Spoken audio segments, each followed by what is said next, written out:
Selamat pagi Bu Diana, perkenalkan nama saya Devi Cindi Claudia dengan NIM 271650104. Saya berasal dari Prodi Ilmu Komunikasi. Di sini saya akan membacakan ringkasan dari buku Pengantar Ilmu Hukum. Bab yang pertama, pengertian tentang pengantar ilmu hukum.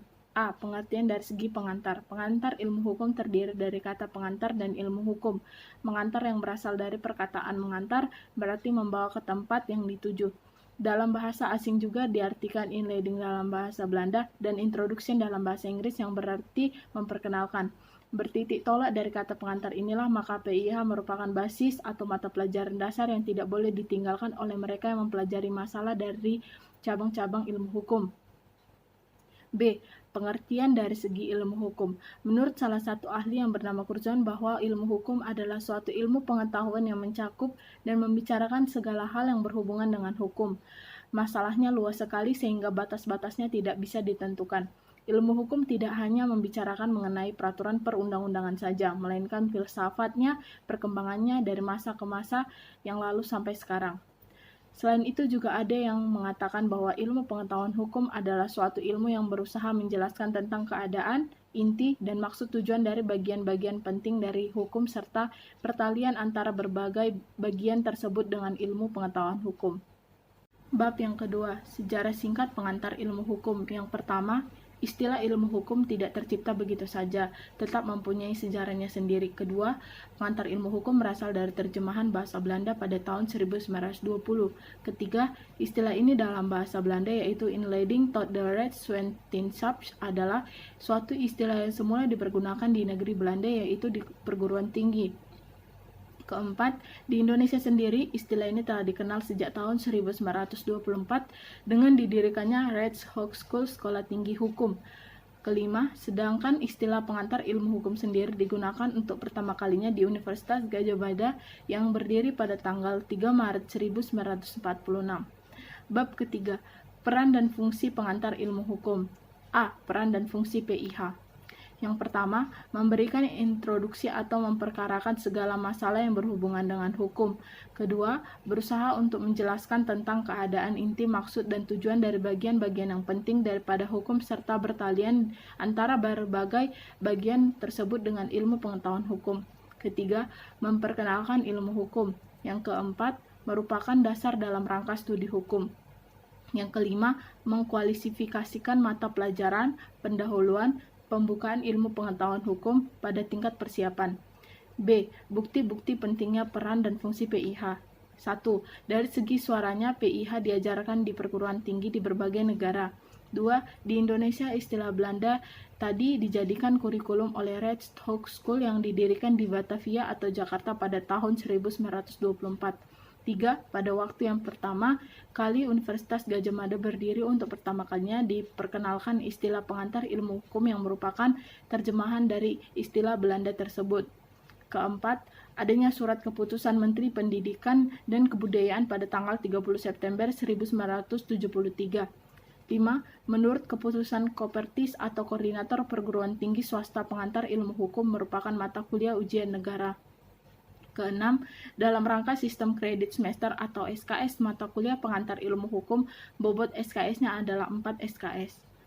Bab keempat, kedudukan pengantar ilmu hukum di antara ilmu sosial lainnya. A. Ditinjau dari segi ilmu sosial. Pengantar ilmu hukum adalah suatu mata pelajaran yang merupakan pengantar ke arah ilmu hukum, yaitu termasuk ilmu sosial yang objek pendidikannya adalah tingkah laku manusia dalam masyarakat yang berbagai bentuknya yang dipelajari oleh ilmu hukum juga ada masalah manusia. Oleh karenanya, kedudukan pengantar ilmu hukum adalah sejajar dengan ilmu sosial lainnya. B. Ditinjau dari segi disiplin hukum. Yang pertama, filsafat hukum, yaitu ilmu pengetahuan yang mempelajari pertanyaan-pertanyaan mendasar dari hukum. Yang kedua, politik hukum, yaitu disiplin hukum yang mengkhususkan diri pada usaha mempertahankan hukum dalam mencapai tujuan yang dicita-citakan masyarakat tertentu. Bab kelima, metode pendekatan dalam mempelajari pengantar ilmu hukum. 1. Pengantar ilmu hukum adalah sarana memperkenalkan ilmu hukum. Maka, hukum harus mengajukan secara keseluruhan dan kemudian apabila telah dikuasai dilanjutkan dengan mempelajari cabang-cabang hukum. Kedua, pengantar ilmu hukum mempelajari hukum dari segi ilmiahnya secara sentral dan universal. Dikatakan universal karena pandangannya adalah kepada hukum yang berlaku kapan saja dan di mana saja dan tidak dibatasi dengan negara atau wilayah. Ketiga, dengan menggabungkan pengetahuan ringkas mengenai keseluruhan acara dengan pengetahuan mendalam tentang setiap bagian yang di acara itu saling mengisi dan akan dapat suatu perpaduan pengetahuan yang benar-benar lengkap. Yang keempat, dari segi belajar tentang pengantar ilmu hukum berjalan seret dan kurang menarik karena dibicarakan dalam ilmu hukum secara global dan jarang ditemui dalam praktik. Bab yang keenam, persyaratan sebagai dosen pengantar ilmu hukum. Menurut Dr. Ahmad Sanusi, bahwa dilihat dari segi pengantar ilmu hukum yang memerlukan pendekatan secara khusus, maka bagi seorang dosen harus memenuhi syarat-syarat tersendiri antara lain ialah A. Harus menguasai bahan-bahan, baik bahan-bahan menjadi keseluruhan pembahasan mata pelajaran maupun pengetahuan lain. B. Memahami syarat-syarat pedagogis. C. Mempunyai kemampuan untuk menarik serta membangkitkan semangat mahasiswa. D. Mampu dan berani mempopularisasikan acara kuliahnya. E. Memberi petunjuk kepada mahasiswa agar mahasiswa untuk selanjutnya dapat belajar menurut caranya sendiri. Dan menurut Dr. Direktur Pendidikan Tinggi Departemen Pendidikan menegaskan agar yang pertama, memberikan pelajaran pengantar ilmu hukum jangan sampai merupakan pemberian pelajaran filsafat hukum. Yang kedua, untuk memperluas pada mahasiswa sebaiknya diperkenalkan pula disiplin hukum selain ilmu hukum. Bab 7. Hakikat dari pengantar ilmu hukum. 1. Pengantar ilmu hukum merupakan suatu mata pelajaran yang menjadi pengantar dan petunjuk jalan bagi siapapun yang ingin mempelajari ilmu hukum dan sangat luas ruang lingkupnya. 2. Menjadi suatu mata pelajaran, pengantar ilmu hukum memberikan dan menanamkan pengertian dasar mengenai arti permasalahan dan persoalan-persoalan di bidang hukum. Ketiga, pengantar ilmu hukum memberikan gambaran-gambaran dan dasar yang jelas mengenai sendi-sendi utama hukum itu sendiri. Keempat, pengantar ilmu hukum merupakan mata pelajaran dasar bagi mereka yang ingin mempelajari ilmu hukum harus menguasai mata pelajaran pengantar ilmu hukum tersebut lebih dahulu. Bab ke-8. Ruang lingkup pembahasan oleh pengantar ilmu hukum. A. Hukum sebagai objek ilmu hukum. Dalam objek ilmu hukum harus tertuang segala pertanyaan-pertanyaan yang bersangkut paut dengan hukum. Misalnya, apakah hukum itu? Apakah tujuan hukum itu? Bagaimanakah hukum itu dibentuk? Apa sumber-sumbernya? Dan bagaimanakah sistem klasifikasi dan sebagainya? B. Ilmu hukum sebagai norma hukum. Hukum, kaidah hukum, dan kaidah lainnya. C. Ilmu hukum sebagai ilmu pengetahuan. A. Subjek hukum. B. Objek hukum. C. Peristiwa hukum. D. Perbuatan hukum. E. Hubungan hukum. F. Akibat hukum. G. Masyarakat hukum. Ilmu hukum sebagai ilmu kenyataan, yaitu antropologi hukum, sosiologi hukum, sejarah hukum, psikologi hukum, dan perbandingan hukum. Bab 9. Pengertian tentang hukum. Sebenarnya, para sarjana telah lama mencari suatu batasan tentang hukum, tapi belum ada yang dapat memberikan suatu batasan atau definisi yang tepat. Maka masih tepatlah ucapan sarjana hukum Belanda, yaitu Immanuel Kant pada tahun 1800. Pertama kalinya ia mengatakan bahwa para jurnalis masih mencari suatu definisi mengenai pengertian tentang hukum. Apabila ucapan tersebut dikaji, demo terkandung kebenaran, karena yang pertama, sekarang belum ada yang bisa memberikan definisi yang sama terlepas dari mereka sarjana luar maupun dalam negeri.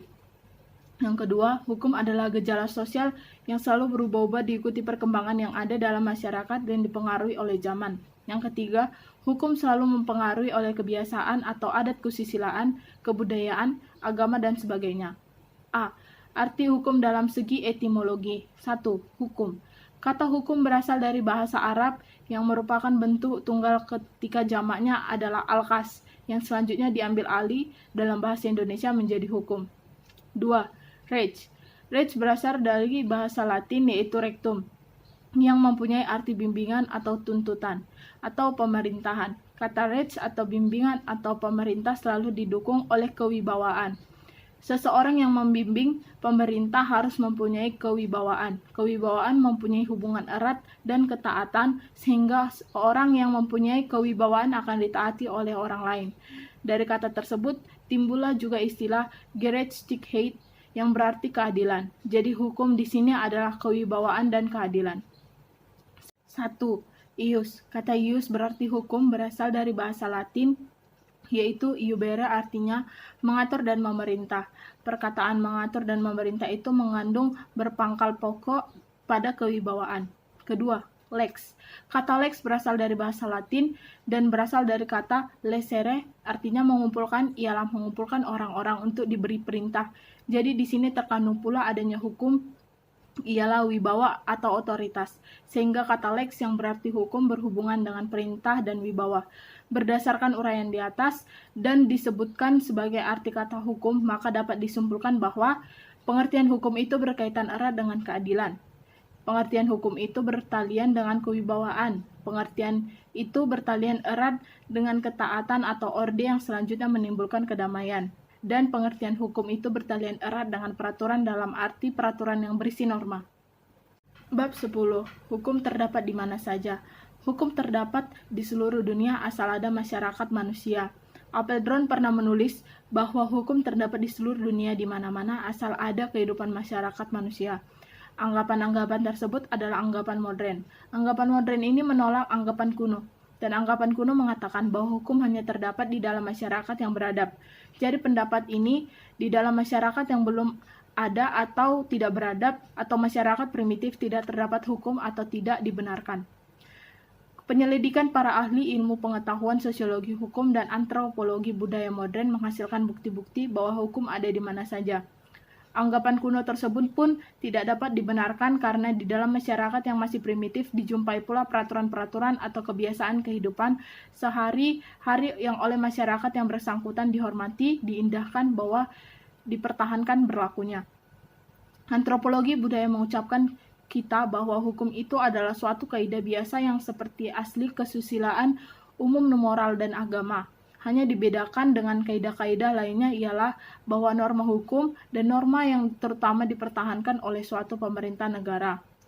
Apeldoorn memberi uraian yang panjang lebar dan cukup jelas tentang hubungan dan perbedaan-perbedaan yang terdapat pada berbagai jenis kaidah, yang menunjukkan perbedaan itu dalam tujuan, isi, asal-usul, berlakunya atau sanksi, dan kerja. Akhirnya dari uraian di atas dapat disimpulkan bahwa hukum terdapat di mana saja asal ada masyarakatnya. Bab 11. Peran dan fungsi hukum. Hasil penelitian para sosiologi dan antropologi membuktikan bahwa pada masyarakat kuno dan bagaimanapun primitifnya juga terdapat hukum. Selama ada masyarakat besar maupun kecil selalu diikuti oleh hukum. Hukum terdapat di mana saja atau di seluruh dunia selama ada manusia bermasyarakat. Semuanya itu menunjukkan bahwa hukum berperan sekali dalam kehidupan masyarakat. Mengenai manusia sebagai makhluk, Aristoteles mengatakan bahwa manusia adalah zoon politikon atau bisa disebut makhluk sosial atau makhluk bermasyarakat. Selain itu, masing-masing anggota masyarakat tentu mempunyai hubungan kepentingan. Kepentingan ini berbeda-beda, bahkan tidak jarang yang saling berhadapan atau berlawanan. Untuk mengurangi keluhan yang timbul, maka hukum yang mengatur dan melindungi kepentingan masing-masing. Demikian pula keadaan kehidupan manusia yang bermasyarakat pada masa kini. Sadar atau tidak, manusia sebagai anggota masyarakat selalu melakukan perbuatan hukum dan hubungan hukum. Dengan demikian jelaslah bahwa manusia sejak dilahirkan ia langsung menjadi pendukung hak dan segala benda yang ada di sekelilingnya menjadi objek daripada hak. Lemparan hukuman tak terhingga ragamnya. Itu dapat dikemukakan berbagai contoh dalam kehidupan manusia sehari-hari, yaitu sebagai berikut. 1. Dengan keluarga, yaitu seorang laki-laki atau perempuan yang akan hidup bersama sebagai suami istri mengikatkan diri pada perkawinan merupakan perbuatan yang telah diatur dalam Undang-Undang Perkawinan Nomor 1 Tahun 1974. Yang kedua, orang mencatatkan suatu kelahiran anak tentang perkawinan, penceraian, tentang kematian pada kantor catatan sipil. Yang ketiga, anak bersikap hormat dan segan kepada bapak ibunya tanpa sadar melaksanakan pasal 298 Undang-Undang Hukum Perdata. Yang keempat, orang tua yang mengawasi anaknya yang belum dewasa yang dalam keadaan dungu sakit otak atau buta telah berbuat sesuatu yang diatur dalam Undang-Undang KUH Perdata pada pasal 462. Yang kedua, dalam pekerjaan atau hubungan kerja. Yang pertama, orang bekerja dalam suatu instansi mendatangani perjanjian kerja adalah sesuai dengan peraturan yang berlaku KUH Perdata pada bab 7A pasal 1601 dan 1600A sampai dengan 1601C. Kedua, seorang pimpinan perusahaan membuat peraturan merupakan pekerjaan yang telah diatur dalam Undang-Undang Perburuhan. Yang ketiga, seorang majikan yang membayar upah kepada buruh pada setiap bulannya tanpa sadar ia telah memenuhi kewajibannya yang ditentukan pada bab ketiga KUH Perdata. Yang keempat, seorang sarjana yang bekerja pada pemerintah maupun kepada perusahaan yang ditunjuk oleh pemerintah dengan sendirinya memenuhi kewajibannya yang diatur dalam Undang-Undang Perburuhan. Yang kelima, permintaan bantuan seorang penuntut umum kepada dokter atau ahli lainnya dilindungi oleh Hukum RIB Pasal 70 dan Pasal 83. Yang ketiga, di dalam menjalankan pekerjaan atau profesi. Yang pertama, dalam melaksanakan pekerjaan, orang terikat pada peraturan kepegawaian. Yang kedua, dokter yang menyimpan rahasia kedokteran merupakan kewajiban yang diatur dalam Peraturan Pemerintah Nomor 10 tanggal 21 Mei 1966 LN 1966 Nomor 2. Yang ketiga, seorang dokter tidak akan melakukan pengguguran pasiennya trauma karena terikat pada undang-undang tentang larangan abortus. Yang keempat, seorang bendaharawan pemerintah dalam melakukan tugasnya terikat pada undang-undang pembendaharaan negara dan peraturan-peraturan lainnya. Yang keempat, hubungan dengan hak. Yang pertama, seorang pemilik tanah akan menuntut ganti rugi kepada pihak yang mengurus atau menguasai tanahnya. Yang kedua, seorang buruh akan menuntut pesangon kepada majikan apabila ia diberhentikan oleh perusahaan tanpa salah. Yang kelima, dalam perkembangan masyarakat. Makin majunya masyarakat, makin berkembangnya teknologi. Semakin pesatnya pertambahan penduduk berakibat makin terlihat kepentingan umum di dalam masyarakat luas. Yang keenam, hubungan dengan ilmu lainnya. 1. Seorang dokter harus melakukan sumpah jabatan setelah selesai studinya. 2. Seorang insinyur membuat kontrak dengan pihak yang memberikan pekerjaan atau borongan kerjanya. Yang ketiga, seorang teologi harus meneliti lebih dahulu status tanah yang digali dan harus mendapat izin terlebih dahulu dari pemilik atau orang yang menguasainya. Keempat, sebuah bank harus mempelajari lebih dahulu tentang identitas, nilai jaminan, dan sebagai orang yang mengambil kredit. Bab 12. Tujuan hukum. Mengingat banyak berbagai pendapat yang berbeda-beda tujuan hukum, maka untuk menyatakan secara tegas apakah tujuan hukum itu sangat sulit. Di bawah ini merupakan pendapat-pendapat para ahli tentang tujuan hukum. Yang pertama, Dr. Wijorno Projodikoro dalam bukunya yang berjudul Perbuatan Melanggar Hukum mengemukakan bahwa tujuan hukum adalah mengadakan keselamatan, kebahagiaan, dan tata tertib dalam masyarakat. Yang kedua, Profesor Subekti dalam bukunya Dasar-Dasar Hukum dan Pengadilan mengemukakan bahwa hukum itu mengabdi pada tujuan negara yang intinya ialah mendatangkan kemakmuran dan kebahagiaan rakyatnya. Yang ketiga, Profesor Mr. Dr. L.J. Apeldoorn dalam bukunya yang berjudul Inleiding tot the Studie van Wet Nederlands Church, Apeldoorn menyatakan bahwa tujuan hukum adalah mengatur tata tertib dalam masyarakat secara damai dan adil. Yang keempat, Aristoteles dalam buku Retorika mencetuskan teorinya bahwa tujuan hukum adalah semata-mata dan isi daripada hukum ditentukan oleh kesadaran etis mengenai apa yang dikatakan adil dan apa yang tidak adil. Yang kelima, Jeremy Bentham dalam bukunya Introduction of the Moral of Legislation yang mengatakan bahwa hukum bertujuan semata-mata apa yang berfaedah bagi orang. Pendapat ini diberatkan pada hal-hal yang berfaedah bagi banyak orang yang bersifat umum pada memperhatikan soal keadilan. Yang keenam, Mr. J.H.P. Belfort. Belfort menggabungkan dua pandangan enzim tersebut yang menyatakan dalam bukunya Inleiding tot the Rechtswetenschap in Nederland bahwa isu hukum harus ditentukan menurut dua asas, ialah asas keadilan dan faedah. Bab ke-13. Hukum ditaati orang. Yang pertama, ketaatan pada hukum. Menurut Utrecht, orang menaati hukum karena bermacam-macam sebab, yaitu yang pertama, karena orang merasakan bahwa peraturan-peraturan itu dirasakan sebagai hukum. Yang kedua, karena ia harus menerimanya supaya ada rasa ketentraman. Yang ketiga, karena masyarakat menghendakinya. Yang keempat, karena adanya paksaan atau sanksi sosial. Dari uraian di atas, maka dalam ilmu hukum timbul dua pengertian yang penting sekali, ialah kekuasaan dan kekuatan. Yang kedua, Hukum ditaati orang karena hukum itu bersifat memaksa. Hal ini dapat ditinjau dari batasan-batasan yang dikemukakan oleh beberapa sarjana hukum seperti A. Hukum ialah keseluruhan peraturan bagi kelakuan atau perbuatan manusia di dalam masyarakat. B. Hukum adalah keseluruhan peraturan hidup yang bersifat memaksa untuk melindungi kepentingan manusia di dalam masyarakat. C. Perintah yang berarti bahwa hukum mempunyai sifat memaksa.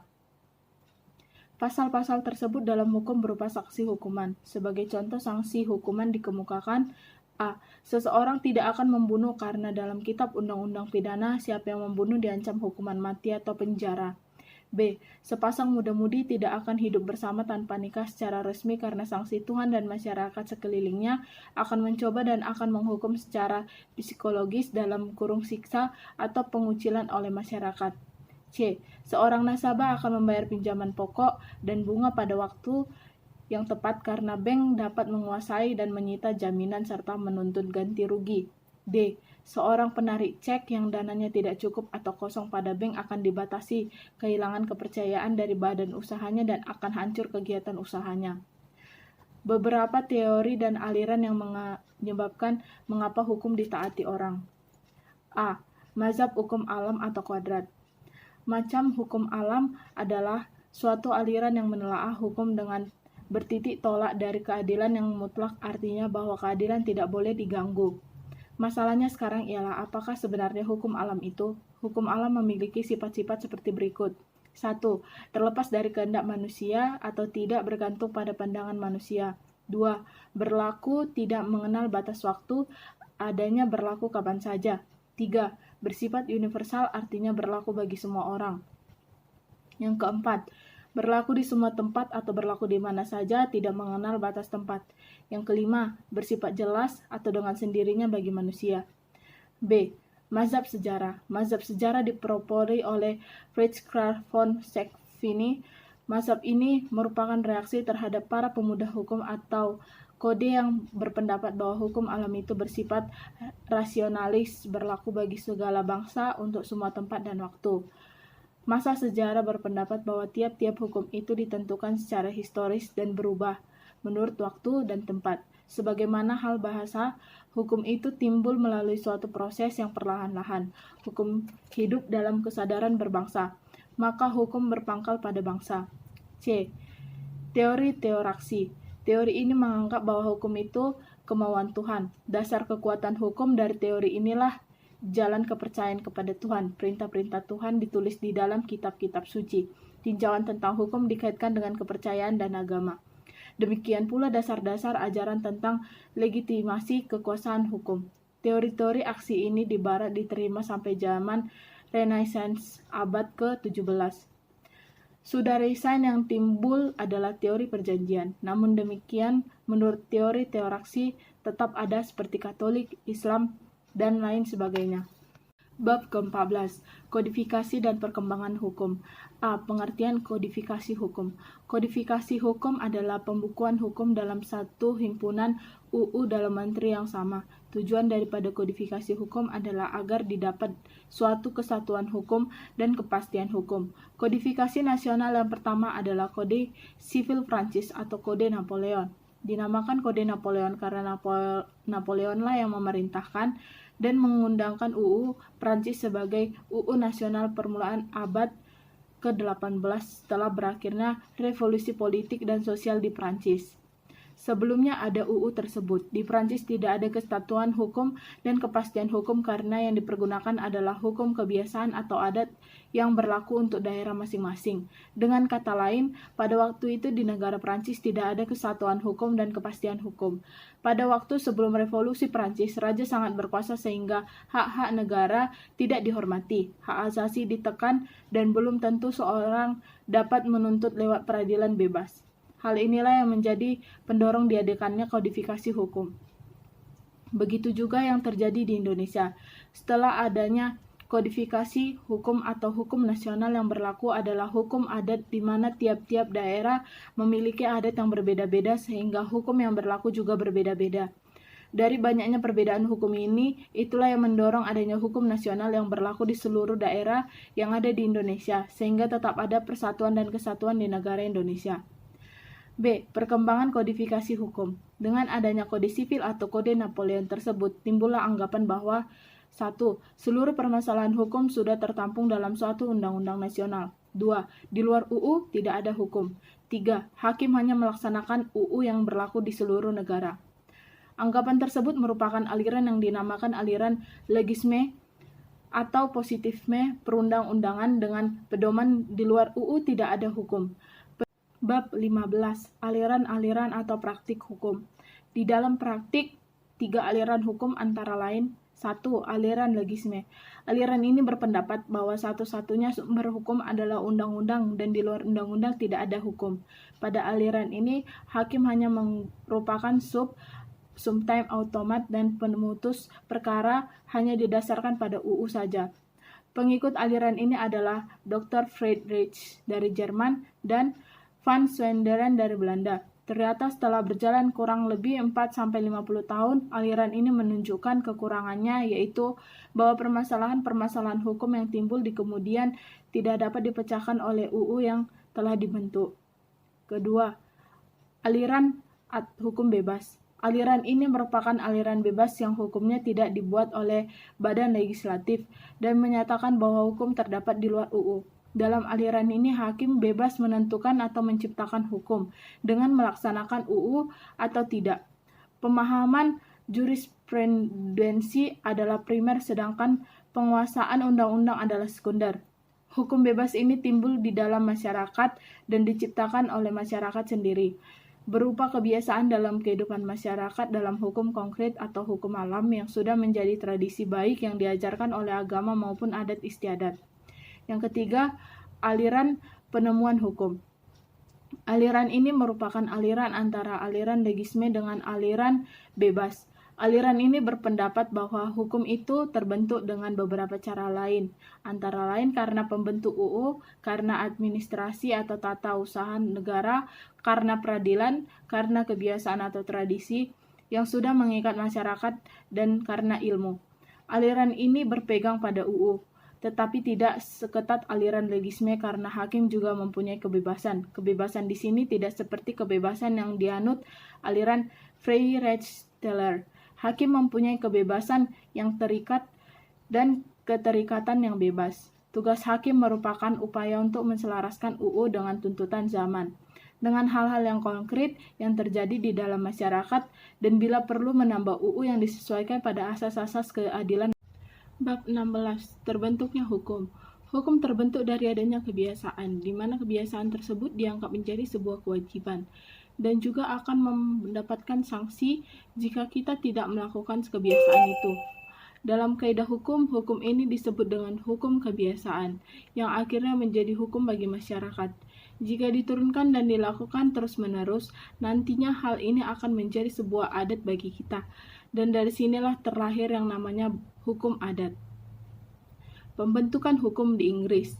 Inggris merupakan salah satu negara yang sampai sekarang masih berpegang pada hukum kebiasaan atau common law. Perkembangan ini dimulai pada tahun 1066.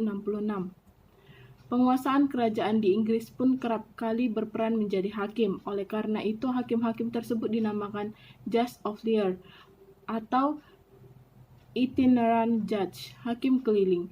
Dari pernyataan hakim inilah tumbuh common law. Hukum itu terbentuk melalui beberapa cara. Pertama-tama karena Whatgever atau pembentuk undang-undang yang membuat aturan-aturan umum. Hakim harus menerapkan undang-undang. Penerapan undang-undang tidak dapat langsung diterapkan secara mekanis, melainkan harus melalui proses penafsiran atau interpretasi. Undang-undang tidak dapat lengkap sempurna. Terkadang digunakan istilah yang kabur, yang maknanya harus diberikan lebih jauh oleh hakim, dan juga terkadang terdapat kekosongan dalam undang-undang yang harus diisi oleh peradilan. Hukum juga terbentuk dari pergaulan sosial yang di dalamnya terdapat kebiasaan. Peradilan kasasi berfungsi terutama untuk memelihara kesatuan hukum dalam pembentukan hukum. Bab 17. Penafsiran hukum.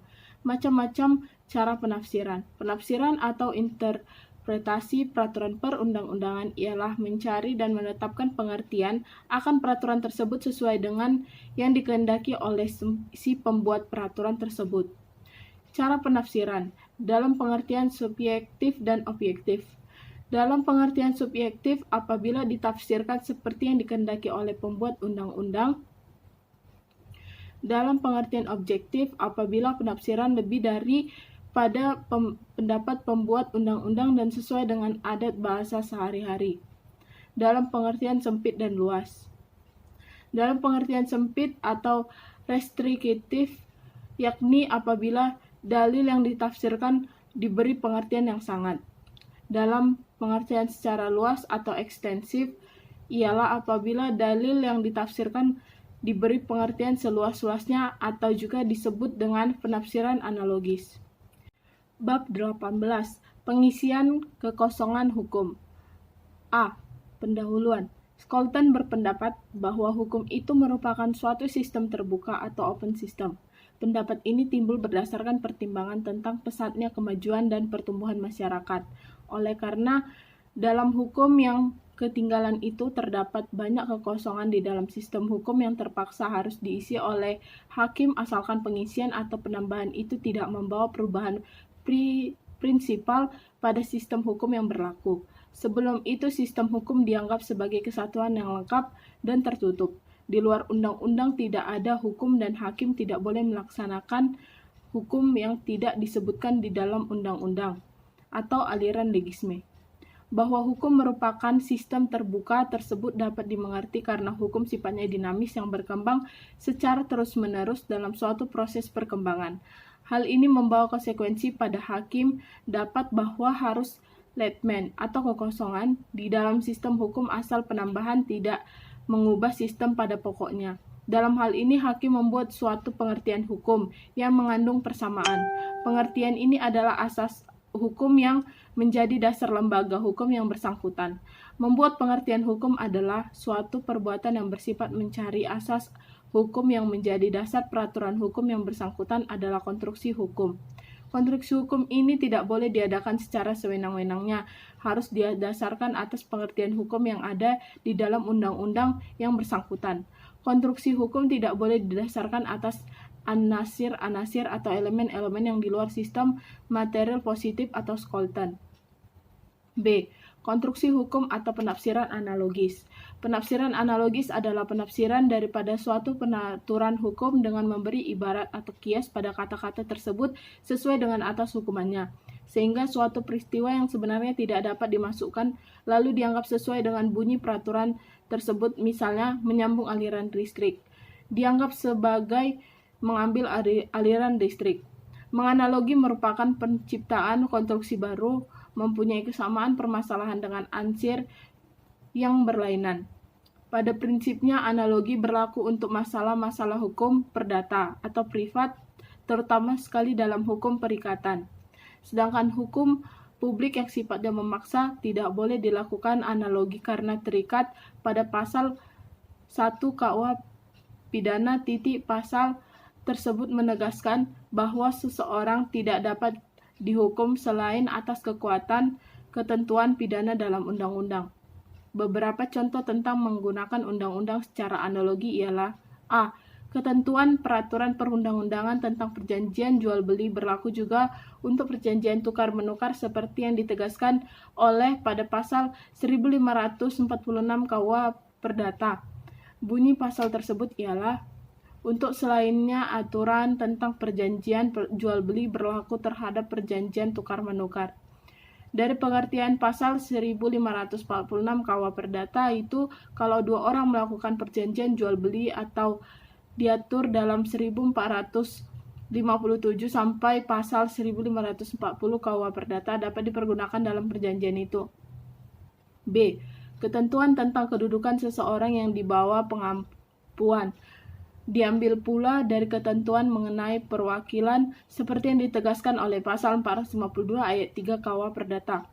Bunyi pasal tersebut ialah ketentuan-ketentuan undang-undang mengenai perwakilan atas anak-anak belum dewasa tercantum pada pasal 331 sampai dengan pasal 334 dalam pasal 362, 367, 369 sampai dengan pasal 388, 391 dan berikutnya dalam bagian ini dan 13 bab 15 berlaku juga terhadap pengampuan.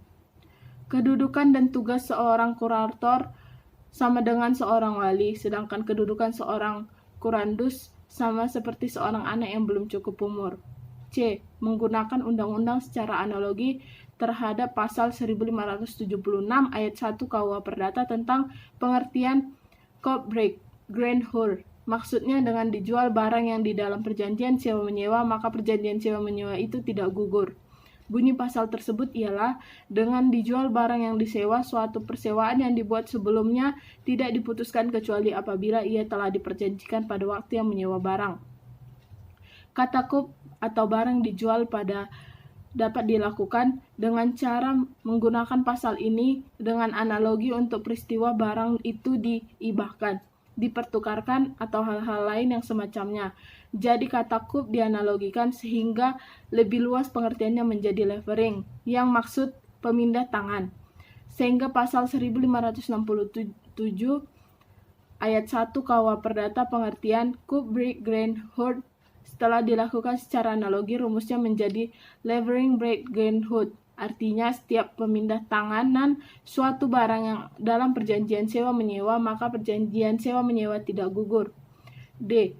Pengertian perjanjian kredit atau pinjam-meminjam uang antar nasabah dan bank sangat berkembang pesat sekali dalam masyarakat modern. Sedangkan secara tegas pengaturan perjanjian kredit tidak banyak mengatur dalam Undang-Undang Pokok Perbankan atau UU Nomor 14 Tahun 1967. Karena itu kalau terjadi sengketa antara bank dengan nasabah dalam masalah kredit, dapat dilakukan analogi dengan mengambil perjanjian pinjam mengganti seperti diatur pada bab 13 buku 3 KUH Perdata. C. Penghalusan hukum. Penghalusan hukum ialah memperlakukan hukum sedemikian rupa atau secara halus sehingga seolah-olah tidak ada pihak yang disalahkan. Untuk penghalusan hukum dengan cara mempersempit berlakunya suatu pasal merupakan kebalikan daripada analogi hukum. Penghalusan hukum merupakan penyempurnaan sistem hukum oleh hakim. Sifat dari penghalusan hukum adalah tidak mencari kesalahan dari pihak-pihak, dan apabila satu pihak disalahkan maka akan timbul ketegangan. D. Pengungkapan secara berlawanan atau yang disebut argumentum a contrario. Penafsiran a contrario adalah penafsiran undang-undang yang didasarkan atas pengingkaran arti berlawanan pengertian antara soal yang dihadapi dengan soal yang diatur dalam suatu pasal undang-undang. Berdasarkan pengingkaran ini ditarik kesimpulan bahwa masalah perkara yang dihadapi tidak termasuk pasal yang dimaksud. Ini masalahnya berada di luar peraturan perundang-undangan. Penafsiran a contrario bertolak belakang dengan penafsiran analogis yang juga merupakan suatu konstruksi hukum dengan maksud untuk mengisi kekosongan dalam sistem undang-undang. Pada hakikatnya, penafsiran a contrario adalah sama dengan penafsiran analogis, hanya hasilnya berlawanan. Penafsiran berdasarkan argumen a contrario mempersempit perumusan hukum atau perundang-undangan. Tujuannya ialah untuk tidak mempertegas adanya kepastian hukum sehingga tidak menimbulkan keraguan. Perbedaan penggunaan undang-undang secara analogis dan berdasarkan argumen a contrario ialah 1. Menggunakan undang-undang secara analogi memperoleh hasil yang positif, sedangkan argumen a contrario memperoleh hasil negatif. Yang kedua, menggunakan undang-undang secara analogi adalah memperluas berlakunya ketentuan hukum atau peraturan perundang-undangan, sedangkan secara contrario mempersempit berlakunya ketentuan undang-undangnya. Persamaannya ialah 1. Penggunaan undang-undang secara analogi dan argumen a contrario sama-sama berdasarkan konstruksi hukum. 2. Kedua cara tersebut sama-sama dapat digunakan untuk menyelesaikan suatu masalah. 3. Kedua cara tersebut sama-sama diterapkan sewaktu pasal dalam peraturan perundang-undangan tidak menyebut masalah apa yang dihadapi. Yang kelima, maksud dan tujuan antara kedua tersebut adalah sama-sama untuk mengisi kekosongan di dalam undang-undang. Bab 19. Sumber-sumber hukum. A. Arti tentang sumber hukum. Sumber hukum adalah segala sesuatu yang menimbulkan aturan-aturan yang mengikat memaksa, sehingga apabila aturan itu dilanggar akan menimbulkan sanksi yang tegas bagi pelanggarnya. Maka dari itu, menurut Profesor Dr. Sudikno, dalam bukunya Mengenal Hukum terbitan Liberty 1986, selama 62 sumber, hukum itu sendiri digunakan dalam beberapa arti seperti 1. Sebagai asas hukum, sebagai sesuatu yang merupakan permulaan hukum, misalnya kehendak Tuhan, akal manusia, jiwa bangsa, dan sebagainya. 2. Menunjukkan hukum terdahulu yang memberi bahan-bahan kepada hukum yang sekarang berlaku, misalnya hukum Prancis, hukum Romawi. Ketiga, sebagai sumber berlakunya yang memberi kekuatan berlaku secara formal kepada peraturan hukum atau penguasa masyarakat. 5. Sebagai sumber terjadinya hukum, sumber yang menimbulkan hukum. B. Pendapat berbagai pakar hukum. Mengenai macam-macam sumber hukum, Sudikno menyebutkan di buku yang diterbitkan oleh Sudikno pada tahun 1986 pada halaman ke-63. Yang pertama ialah algra, menjadi sumber hukum dalam sumber hukum material dan sumber hukum formil. Sumber hukum material ialah tempat dari mana materi hukum itu diambil. Sumber hukum material ini merupakan faktor yang membantu pembentukan hukum, misalnya hubungan sosial, hubungan kekuatan politik, situasi sosial ekonomi, tradisi atau pandangan keagamaan dan kesusilaan, hasil penelitian ilmiah atau kriminologi atau lalu lintas, perkembangan internasional, keadaan geografis. Sumber hukum formal merupakan tempat atau sumber dari mana suatu peraturan memperoleh kekuatan hukum. Ini berkaitan dengan bentuk atau cara yang menyebabkan peraturan hukum itu berlaku secara formal. 2. Van Apeldoorn, dalam buku Pengantar Ilmu Hukum terjemahan Mr. Oughtred Sadino, penerbit Nur Komala pada tahun 1954 di halaman 72, membedakan 4 macam sumber hukum, yaitu 1. Sumber hukum dalam arti historis, yaitu tempat kita dapat menemukan hukumnya dalam sejarah atau segi historis. Sumber hukum dalam arti historis ini dibagi lebih lanjut menjadi 2, yaitu 1. Sumber hukum yang merupakan tempat dapat ditemukan atau dikenalnya hukum secara historis, dokumen-dokumen kuno, lontar, dan sebagainya. 2. Sumber hukum yang merupakan tempat pembentukan undang-undang mengambil bahannya. Kedua, sumber hukum dalam arti sosiologis atau teleologis merupakan faktor-faktor yang menentukan isi hukum positif, seperti misalnya keadaan agama, pandangan agama, dan faktor-faktor. 3. Sumber hukum dalam arti filosofis yang dibagi lebih lanjut menjadi 2, yaitu yang pertama sumber isi hukum. Dinyatakan isi hukum itu berasal dari mana aja. Ada 3 pandangan yang mencoba menjawab pertanyaan itu, yaitu yang pertama pandangan teoritis. Ini dimaksud menurut pandangan isi hukum berasal dari Tuhan. Yang kedua pandangan hukum kodrat, yaitu menurut pandangan ini isi hukum berasal dari akal manusia. Yang ketiga yaitu pandangan mazhab historis, yaitu menurut pandangan ini isi hukum berasal dari kesadaran hukum. Yang kedua, sumber hukum mengikat dari hukum, mengapa hukum mempunyai kekuatan mengikat, mengapa kita tunduk pada hukum. Yang keempat, sumber hukum dalam arti formil. Yang dimaksudkan ialah sumber dilihat dari syarat terjadinya hukum positif merupakan fakta yang menimbulkan hukum yang berlaku dan mengikat hakim penduduk. 3. Ahmad Sanusi pada bukunya 1977 di halaman 34 membagi beberapa sumber hukum menjadi 2 kelompok, yaitu 1. Sumber hukum normal yang dibaginya lebih lanjut menjadi A. Sumber hukum formal yang langsung atas pengakuan undang-undang, yaitu undang-undang, perjanjian antar negara, dan kebiasaan.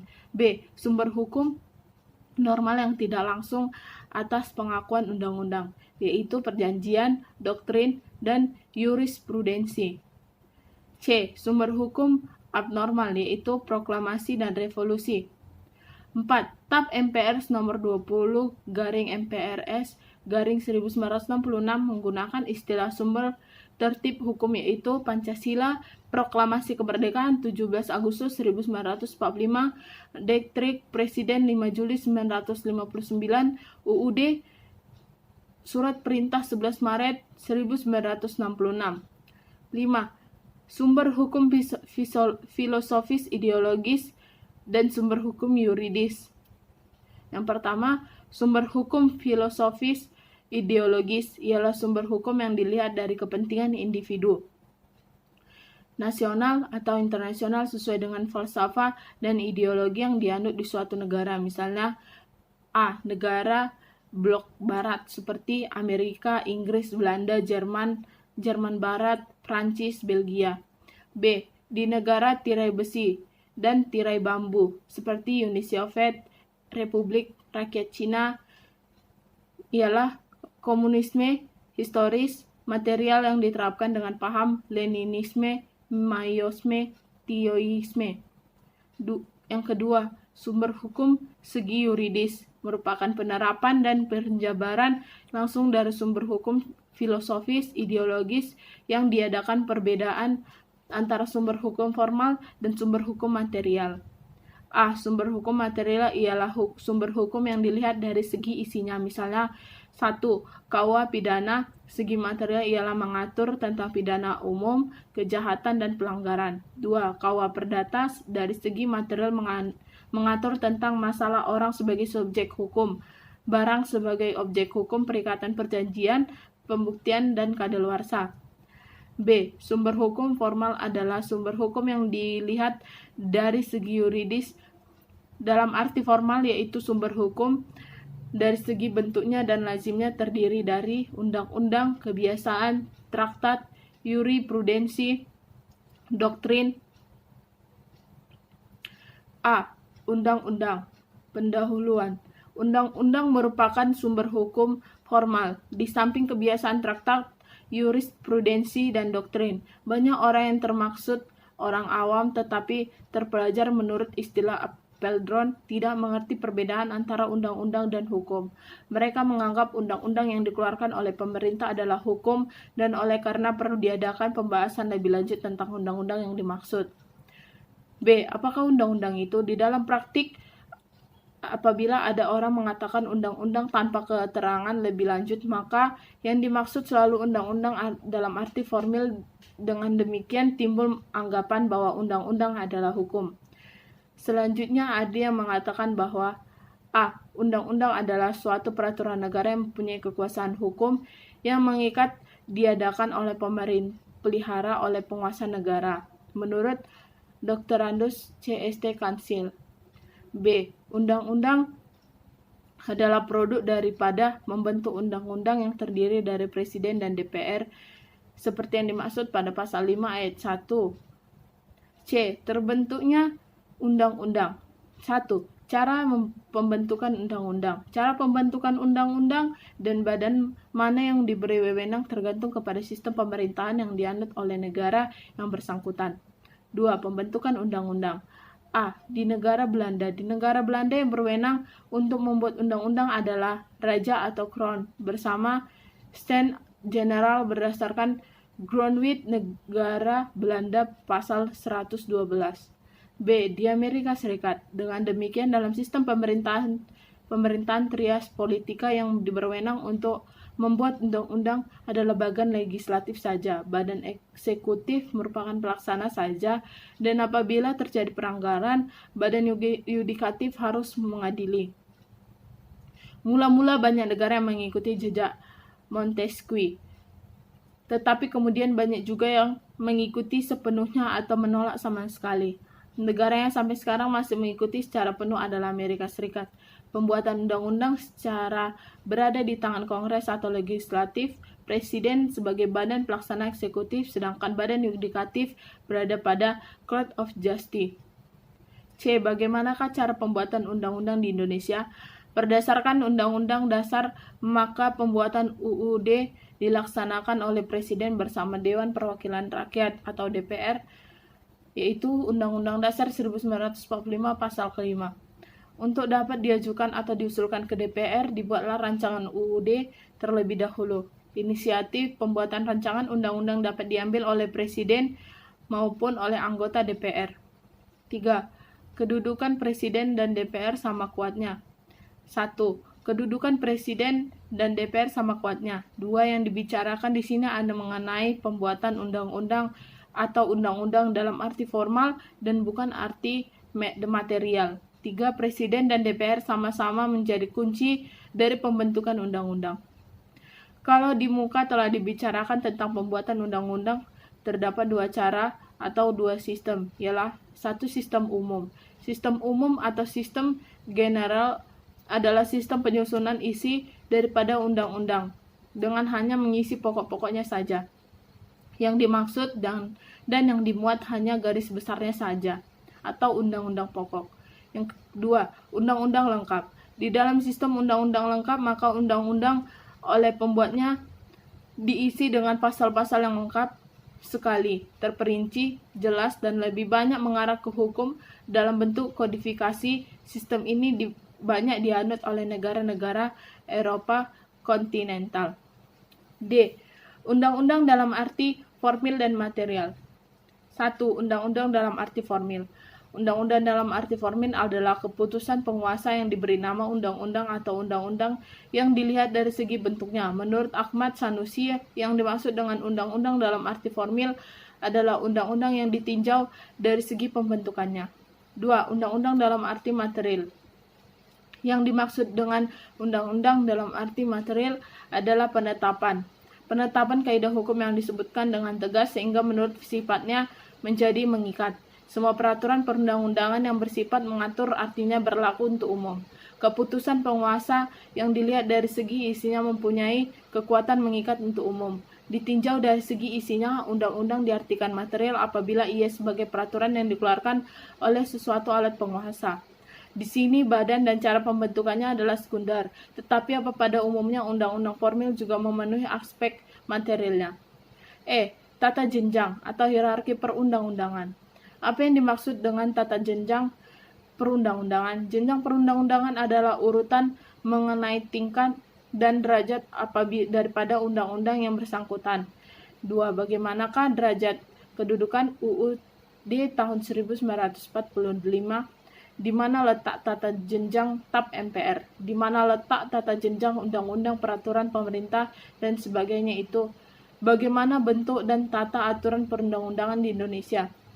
Yaitu setelah Indonesia merdeka. Kedua, sebelum Indonesia merdeka atau zaman Hindia Belanda. Yang ketiga, hierarki perundang-undangan di negara Belanda. F.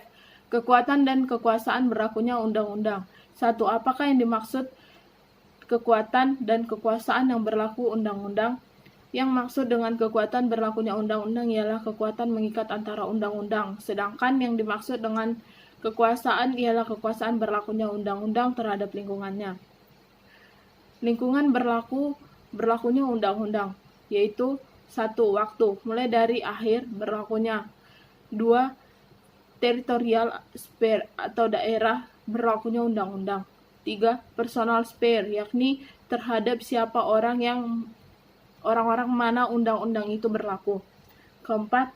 Materi sphere, ia mengenai soal-soal ala yang diatur oleh undang-undang bersangkutan. 4. Masa berlakunya undang-undang. Mengenai masa berlakunya sebuah undang-undang biasanya ditemukan dalam undang-undang yang bersangkutan atau setidaknya selama waktu yang dapat ditentukan. 5. Tentang daerah berlakunya undang-undang. Kemungkinan dapat juga terjadi bahwa daerah berlakunya undang-undang ditetapkan oleh penjabat yang ditunjuk kemudian oleh undang-undang yang bersangkutan. G. Hak menguji. 1. Arti hak menguji. Hak menguji atau Toetsingsrecht adalah suatu hak untuk menguji apakah suatu peraturan perundang-undangan berlainan atau bertentangan dengan peraturan perundang-undangan lainnya atau tidak, terutama dengan Undang-Undang Dasar tahun 1945. Yang kedua, maksud dan tujuan pengujian. Yang ketiga, hak atau wewenang menguji. Yang keempat, hak menguji formil dan material. Menguji formil.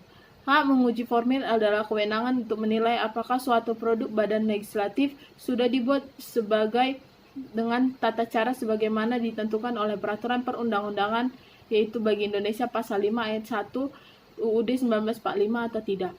2. Menguji material. Hak menguji material adalah kewenangan untuk menyelidiki dan kemudian menilai apakah isi suatu peraturan perundang-undangan sesuai bertentangan dengan peraturan perundang-undangan lainnya, serta apakah suatu kekuasaan tertentu berhak mengeluarkan suatu peraturan perundang-undangan tertentu. D. Kebiasaan. A. Beberapa pengertian. Kebiasaan merupakan tindakan menurut pola tingkah laku yang tetap lazim, normal, atau ada dalam masyarakat atau pergaulan hidup tertentu. Pergaulan hidup ini merupakan lingkungan yang sempit seperti desa, tetapi dapat luas, juga yakni meliputi masyarakat negara yang berdaulat.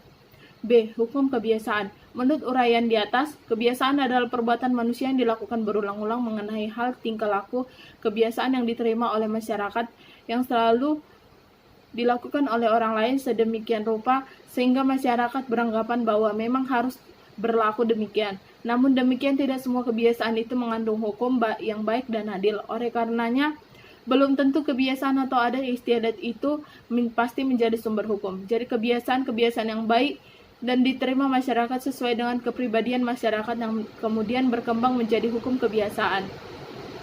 C. Kebiasaan sebagai sumber hukum. 1. Pasal 15 AB yang berbunyi, selain pengecualian-pengecualian yang ditetapkan mengenai orang-orang Indonesia dan orang-orang dipersamakan, maka kebiasaan tidak merupakan hukum kecuali apabila undang-undang menetapkan demikian. Yang kedua, pasal 1339 KUH Perdata yang berbunyi, perjanjian tidak hanya mengikat untuk hal-hal yang dengan tegas dinyatakan di dalam, tetapi juga segala sesuatu yang menurut sifat perjanjiannya harus oleh kepatuhan, kebiasaan, dan atau undang-undang. 3. Pasal 1347 KUH Perdata berbunyi, hal-hal yang menurut kebiasaan selamanya diperjanjikan dianggap secara diam-diam dimasukkan ke dalam persetujuan meskipun tidak dengan tegas dinyatakan. Yang keempat, pasal 1346 KUH Perdata berbunyi, apa yang meragukan harus ditafsirkan menurut apa yang menjadi kebiasaan dalam negeri atau di tempat persetujuan telah buat. D. Perbandingan antara hukum, kebiasaan, dan undang-undang. 1. Kelemahan hukum kebiasaan. Bahwa hukum kebiasaan mempunyai beberapa kelemahan. Hukum kebiasaan bersifat tidak tertulis dan oleh karenanya tidak dapat dirumuskan secara jelas, pada umumnya sukar menggantinya. Bahwa hukum kebiasaan tidak menjamin kepastian hukum dan sering menyulitkan karena hukum kebiasaan mempunyai sifat aneka ragam. 2. Persamaan antara hukum kebiasaan dan undang-undang. A. Keduanya merupakan penegasan pandangan hukum yang terdapat di dalam masyarakat. B. Keduanya merupakan perumusan kesadaran hukum suatu bangsa. 3. Perbedaan. A. UU merupakan keputusan pemerintah yang dibebankan kepada orang subjek hukum. Kebiasaan merupakan peraturan yang timbul dari pergaulan. B. UU lebih menjamin kepastian hukum daripada hukum kebiasaan. Kepastian hukum merupakan perlindungan justiabel terhadap tindakan sewenang-wenang yang berarti bahwa juga dapat diharapkan diterapkannya hukum dalam hukum yang konkret dan oleh karenanya menyebabkan timbulnya hasrat untuk mencatat hukum kebiasaan. 4. Penyelesaian dalam konflik antara hukum, kebiasaan, dan undang-undang. Hubungan hukum kebiasaan dan hukum adat. Pengertian tentang hukum adat dan hukum adat itu termasuk dalam hukum kebiasaan. Hukum adat merupakan hukum tak tertulis, disebut juga hukum tradisional dan sudah menjadi kepribadian bagi bangsa. Adat istiadat adalah peraturan kebiasaan sosial yang sejak lama ada dalam masyarakat dengan maksud mengatur tata tertib. Jurisprudensi. 1. Pengertian tentang jurisprudensi. Berasal dari kata jurisprudentia atau bahasa Latin yang berarti pengetahuan hukum. Kata jurisprudensi sebagai istilah teknis-teknis Indonesia sama artinya dengan kata jurisprudensie dalam bahasa Prancis, yaitu peradilan tetap atau bukan peradilan. 2. Timbulnya jurisprudensi. 1. Timbulnya jurisprudensi bersumber pada Algemene Bepaling Wetgeving for Nederlands Indie, atau artinya ketentuan umum tentang peraturan perundang-undangan untuk Indonesia. Kedua, meskipun jurisprudensi mempunyai pengaruh terhadap hakim-hakim lain, namun hal tersebut tidak bertentangan dengan isi pasal 20 dan 21 AB. 3. Sebab-sebab seorang hakim mempergunakan keputusan hakim lain. 4. Macam-macam jurisprudensi. A. Jurisprudensi tetap, yaitu keputusan-keputusan hakim yang berulang kali dipergunakan pada kasus-kasus yang sama. B. Jurisprudensi tidak tetap, yaitu jurisprudensi yang belum masuk menjadi jurisprudensi tetap. D. 5. Dasar-dasar hukum jurisprudensi. 1. Dasar historis, yaitu secara historis diikutinya oleh umum. 2. Adanya kekurangan daripada hukum yang ada. 6. Jurisprudensi sebagai hukum formil. 1. Van Aveldron.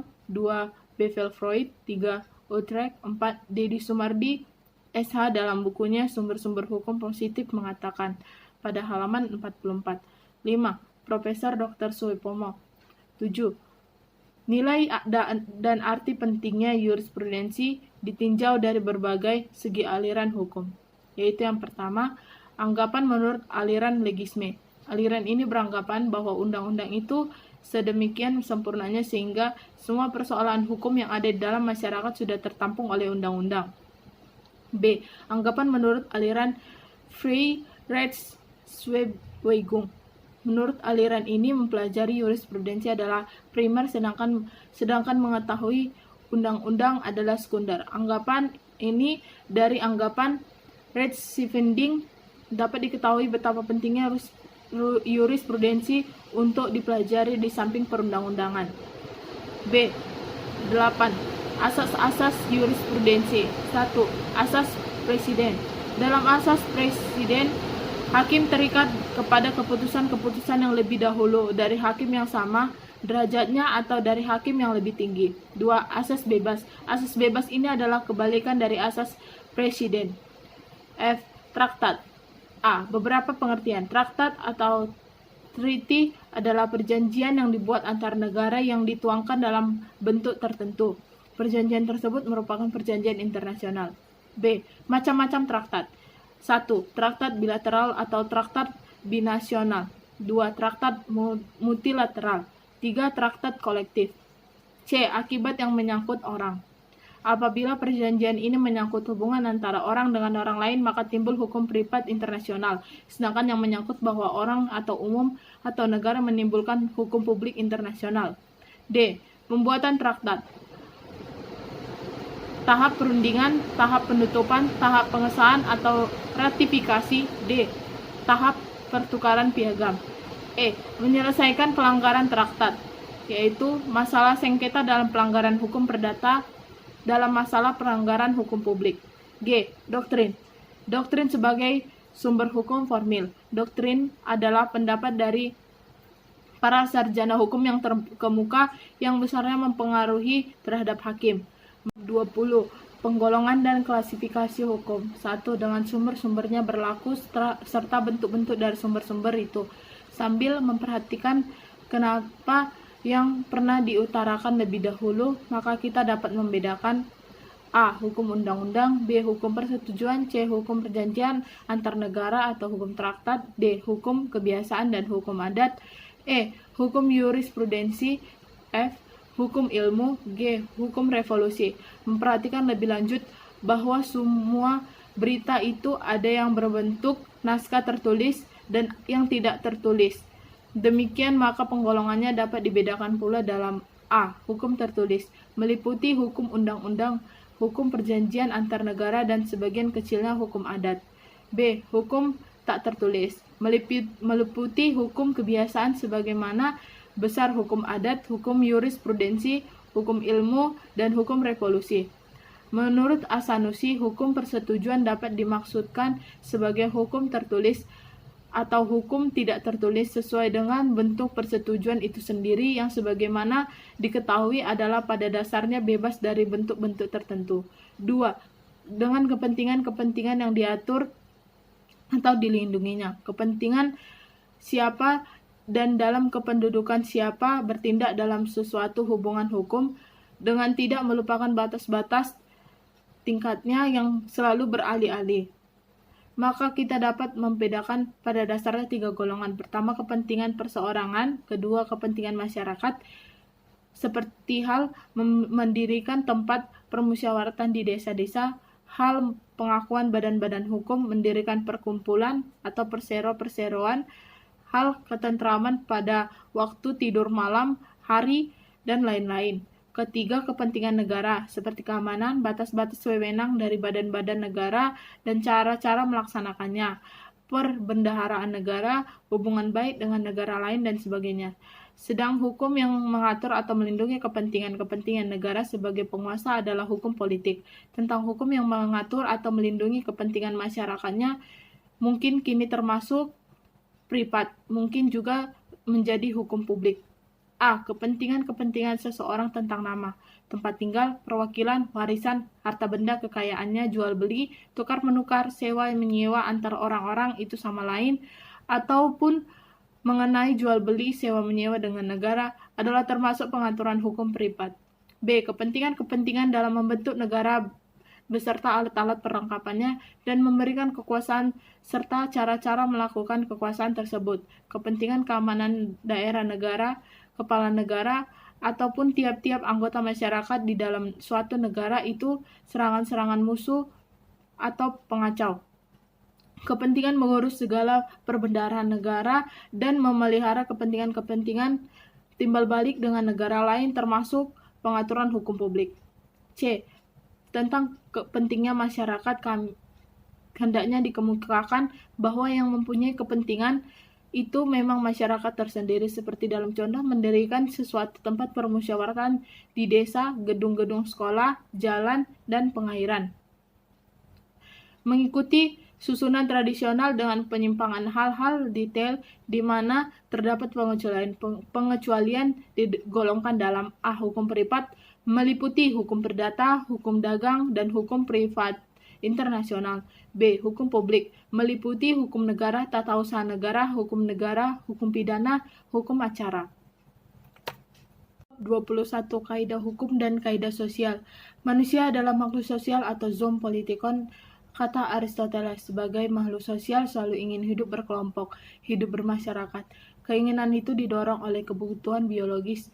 Yang pertama, hasrat untuk memenuhi makan dan minum atau untuk memenuhi kebutuhan ekonomi. Kedua, hasrat untuk membela diri. Ketiga, hasrat untuk mengadakan keturunan. Dalam kehidupan bermasyarakat tersebut, manusia mempunyai tujuan untuk memenuhi kebutuhan. Untuk itu diperlukan hubungan atau kontak antara anggota masyarakat dalam rangka mencapai tujuannya dalam melindungi kepentingannya. Sebagai pribadi manusia yang pada dasarnya dapat berbuat menurut kehendak secara bebas. Akan tetapi dalam kehidupan bermasyarakat, kebiasaan tersebut dibatasi oleh ketentuan-ketentuan yang mengatur tingkah laku dan sikap tindak mereka. A. Kaidah sosial. Kaidah sosial yang mengatur tingkah laku manusia di dalam masyarakat ada bermacam-macam. Yang secara berurutan adalah 1. Kaidah susila. Kaidah susila adalah kaidah yang paling tua dan paling asli. Juga terdapat di dalam sanubari manusia sendiri karena manusia makhluk bermoral tanpa melihat kebangsaan atau masyarakat. Contoh-contoh norma susila ialah jangan mencuri milik orang lain, berbuatlah jujur, menghormati sesamamu, jangan berzina, jangan membunuh. Pelanggaran atas norma susila ialah pelanggaran perasaannya sendiri. Akibatnya atau sanksi hukumannya adalah penyesalan. 2. Kaidah kesopanan. Norma kesopanan adalah ketentuan-ketentuan hidup yang timbul dari pergaulan dalam masyarakat. Norma kesopanan dasarnya adalah kepantasan, kebiasaan, kepatutan yang berlaku dalam masyarakat. Oleh karenanya kesopanan dinamakan norma sopan santun. Tata krama atau adat istiadat. Pelanggaran atas norma kesopanan menimbulkan celaan dari sesamanya. Celaan ini dapat berwujud kata-kata, tetapi akan lebih dirasakan apabila celaan itu berupa sikap kebencian, pandangan rendah dari orang-orang sekelilingnya, sampai si pelaku dijauhi dalam pergaulan, bahkan lebih hebat lagi dengan pemboikotan dalam kehidupan masyarakat. Contoh-contoh kaidah kesopanan. 1. Orang muda wajib menghormati orang lebih tua. 2. Meminta izin lebih dahulu bila mau masuk ke rumah orang lain. 3. Mempersilakan duduk seorang wanita hamil yang berada dalam kendaraan umum yang penuh penumpang. Selanjutnya, perasaan kesopanan dapat menjelma menjadi perasaan kebiasaan. Norma kesopanan atau norma kebiasaan dapat menjelma menjadi norma kesopanan juga yang dapat wajib diindahkan karena pelanggaran dianggap tidak biasa dan dianggap salah oleh masyarakat. 3. Kaidah agama atau kaidah kepercayaan. Norma agama merupakan ketentuan wajib manusia ke arah yang baik dan yang benar. Ia mengatur kewajiban-kewajiban manusia kepada Tuhan dan kepada manusia itu sendiri. Contoh-contoh norma agama atau kepercayaan. 1. Jangan membunuh sesama manusia. 2. Hormati ibu bapamu. 3. Jangan berbuat cabul. 4. Jangan mencuri. 4. Kaidah hukum. Sifat yang nampak pada norma hukum adalah A. Adanya paksaan dari luar atau sanksi dari penguasa yang bertugas mempertahankan dan membina tata tertib masyarakat dengan perantaran alat-alatnya. B. Sifat undang-undang yang berlaku bagi siapa aja. Norma hukum ditujukan kepada sikap lahir manusia. Norma hukum tidak memberi sanksi kepada orang yang membuat sikap batin yang buruk, tetapi yang diberi sanksi adalah perwujudan sikap batin yang buruk untuk menjadikan perbuatan nyata atau perbuatan konkret. Contoh-contoh norma hukum. 1. Perkawinan adalah sah. 2. Tiap-tiap perikatan adalah untuk memberikan sesuatu. Ketiga, apabila sesuatu persetujuan perburuhan dibuat tertulis, maka biaya beserta lain-lain biaya tambahan harus dipikul oleh majikan. 3. Barang siapa sengaja merampas nyawa orang lain tanpa hak diancam karena pembunuhan dengan pidana penjara paling lama 15 tahun. 4. Barang siapa mengambil barang sesuatu yang seluruhnya atau sebagian milik orang lain dengan maksud untuk dimiliki secara melawan hukum diancam karena pencurian dengan pidana penjara paling lama 5 tahun atau denda paling banyak Rp60. B. Penggolongan kaidah. Menurut Dr. Sudikno, menggolongkan keempat kaidah norma tersebut dalam 2 golongan, ialah A. Tata kaidah aspek pribadi, yang termasuk kelompok ini adalah kaidah agama atau kepercayaan dan kaidah kesusilaan. B. Tata kaidah dengan aspek kehidupan antar pribadi, yang termasuk di dalamnya adalah kaidah kesopanan dan kaidah hukum. C. Hubungan antara kaidah hukum dengan kaidah lainnya. 1. Hubungan positif, yakni hubungan yang saling memperkuat. A. Hubungan antar kaidah hukum dengan kaidah agama. Kaidah hukum dan kaidah agama sangat erat hubungannya karena kaidah agama menunjang tercapainya tujuan kaidah hukum. Jika manusia mematuhi kaidah agama, takwa kepada Tuhan, maka tidak ada manusia yang punya sikap batin yang buruk, tidak ada rencana berbuat jahat. Hubungan antara anggota masyarakat baik, masyarakat menjadi tertib dengan rasa keadilan, maka tujuan kaidah hukum pun tercapai. B. Hubungan antara kaidah hukum dengan kaidah kesusilaan. Kaidah hukum dan kaidah kesusilaan mempunyai kaitan yang erat karena keduanya saling melengkapi. Kaidah keduanya tersebut saling melengkapi dalam arti saling menunjang mencapai tujuan masing-masing kaidah. C. Hubungan antara kaidah hukum dengan kaidah kesopanan. Kedua kaidah ini pun saling mengisi, saling melengkapi, maka hubungan antara keduanya erat sekali. Anggota masyarakat yang mengetahui kaidah kesopanan akan selalu bertingkah laku sopan, tidak mengganggu orang lain, sehingga jika semua anggota masyarakat berperilaku seperti itu, masyarakat akan terjadi damai, maka tujuan kaidah hukum pun dapat dicapai. 2. Hubungan negatif, yakni hubungan yang saling melemahkan, yaitu jika isi kaidah hukum dan kaidah sosial lainnya saling bertentangan. Contoh, larangan oleh salah satu agama membunuh sesama manusia dengan alasan apapun bertentangan dengan undang-undang wajib militer. D. Persamaan antara kaidah hukum dengan kaidah lainnya. 1. Maksud dari kaidah hukum dengan kaidah lainnya adalah sama, yakni melindungi kepentingan perorangan maupun umum, sehingga terdapat tata tertib dalam masyarakat. 2. Antara kaidah hukum dengan kaidah kesopanan. A. Memandang manusia sebagai makhluk sosial. B. Sudah puas dengan perbuatan lahir ria saja. C. Heteronom atau dikehendaki masyarakat. D. Memberikan kesempatan pihak yang bersangkutan dalam mengadakan reaksi. E. Sesama memiliki wilayah berlakunya. E. Perbedaan antara kaidah hukum dengan kaidah sosial lainnya. 1. Perbedaan antara kaidah hukum dengan kaidah agama dan kaidah kesusilaan dapat ditinjau dari beberapa segi seperti berikut. A. Ditinjau dari tujuan kaidah hukum, bertujuan untuk menciptakan tata tertib masyarakat dan melindungi manusia beserta kepentingannya, sedangkan kaidah agama dan kaidah kesusilaan bertujuan untuk memperbaiki pribadi manusia agar menjadi manusia ideal. B. Ditinjau dari sasarannya, kaidah hukum mengatur tingkah laku manusia dan diberi sanksi bagi setiap pelanggarannya, sedangkan kaidah agama dan kaidah kesusilaan mengatur sikap batin manusia secara pribadi. C. Ditinjau dari sumber sanksi. Kaidah hukum dan kaidah agama sumber sanksi berasal dari luar dan dipaksakan oleh kekuasaan dari luar diri manusia atau heteronom, sedangkan kaidah kesusilaan sanksinya berasal dari dipaksakan oleh suara hati masing-masing pelanggaran. D. Ditinjau dari kekuatan mengikatnya. Pelaksanaan kaidah hukum dipaksakan secara nyata oleh kekuasaan dari luar, sedangkan pelaksanaan kaidah agama dan kesusilaan pada asasnya tergantung pada yang bersangkutan sendiri. E. Ditinjau dari isi kaidah hukum memberikan hak dan kewajiban atau atributif dan normatif, sedangkan kaidah Agama dan kaidah kesusilaan hanya memberikan kewajiban saja atau normatif. 2. Perbedaan antara kaidah hukum dengan kaidah kesopanan. A. Kaidah hukum memberikan hak dan kewajiban. Kaidah kesopanan hanya memberikan kewajiban saja. B. Sanksi kaidah hukum dipaksakan oleh masyarakat secara resmi. Sanksi kaidah kesopanan oleh masyarakat secara tidak resmi. 3. Perbedaan antara kaidah kesopanan dengan kaidah agama dan kaidah kesusilaan. A. Asalnya kaidah kesopanan dari luar diri manusia.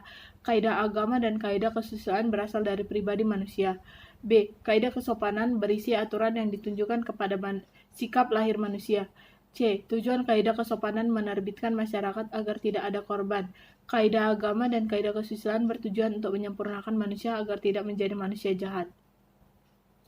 Bab 22. Subjek hukum. A. Beberapa pengertian. 1. Apakah subjek hukum itu? Hukum adalah sesuatu yang menurut hukum berhak atau berwenang untuk melakukan perbuatan hukum atau siapa yang mempunyai hak dan cakap untuk bertindak dalam hukum.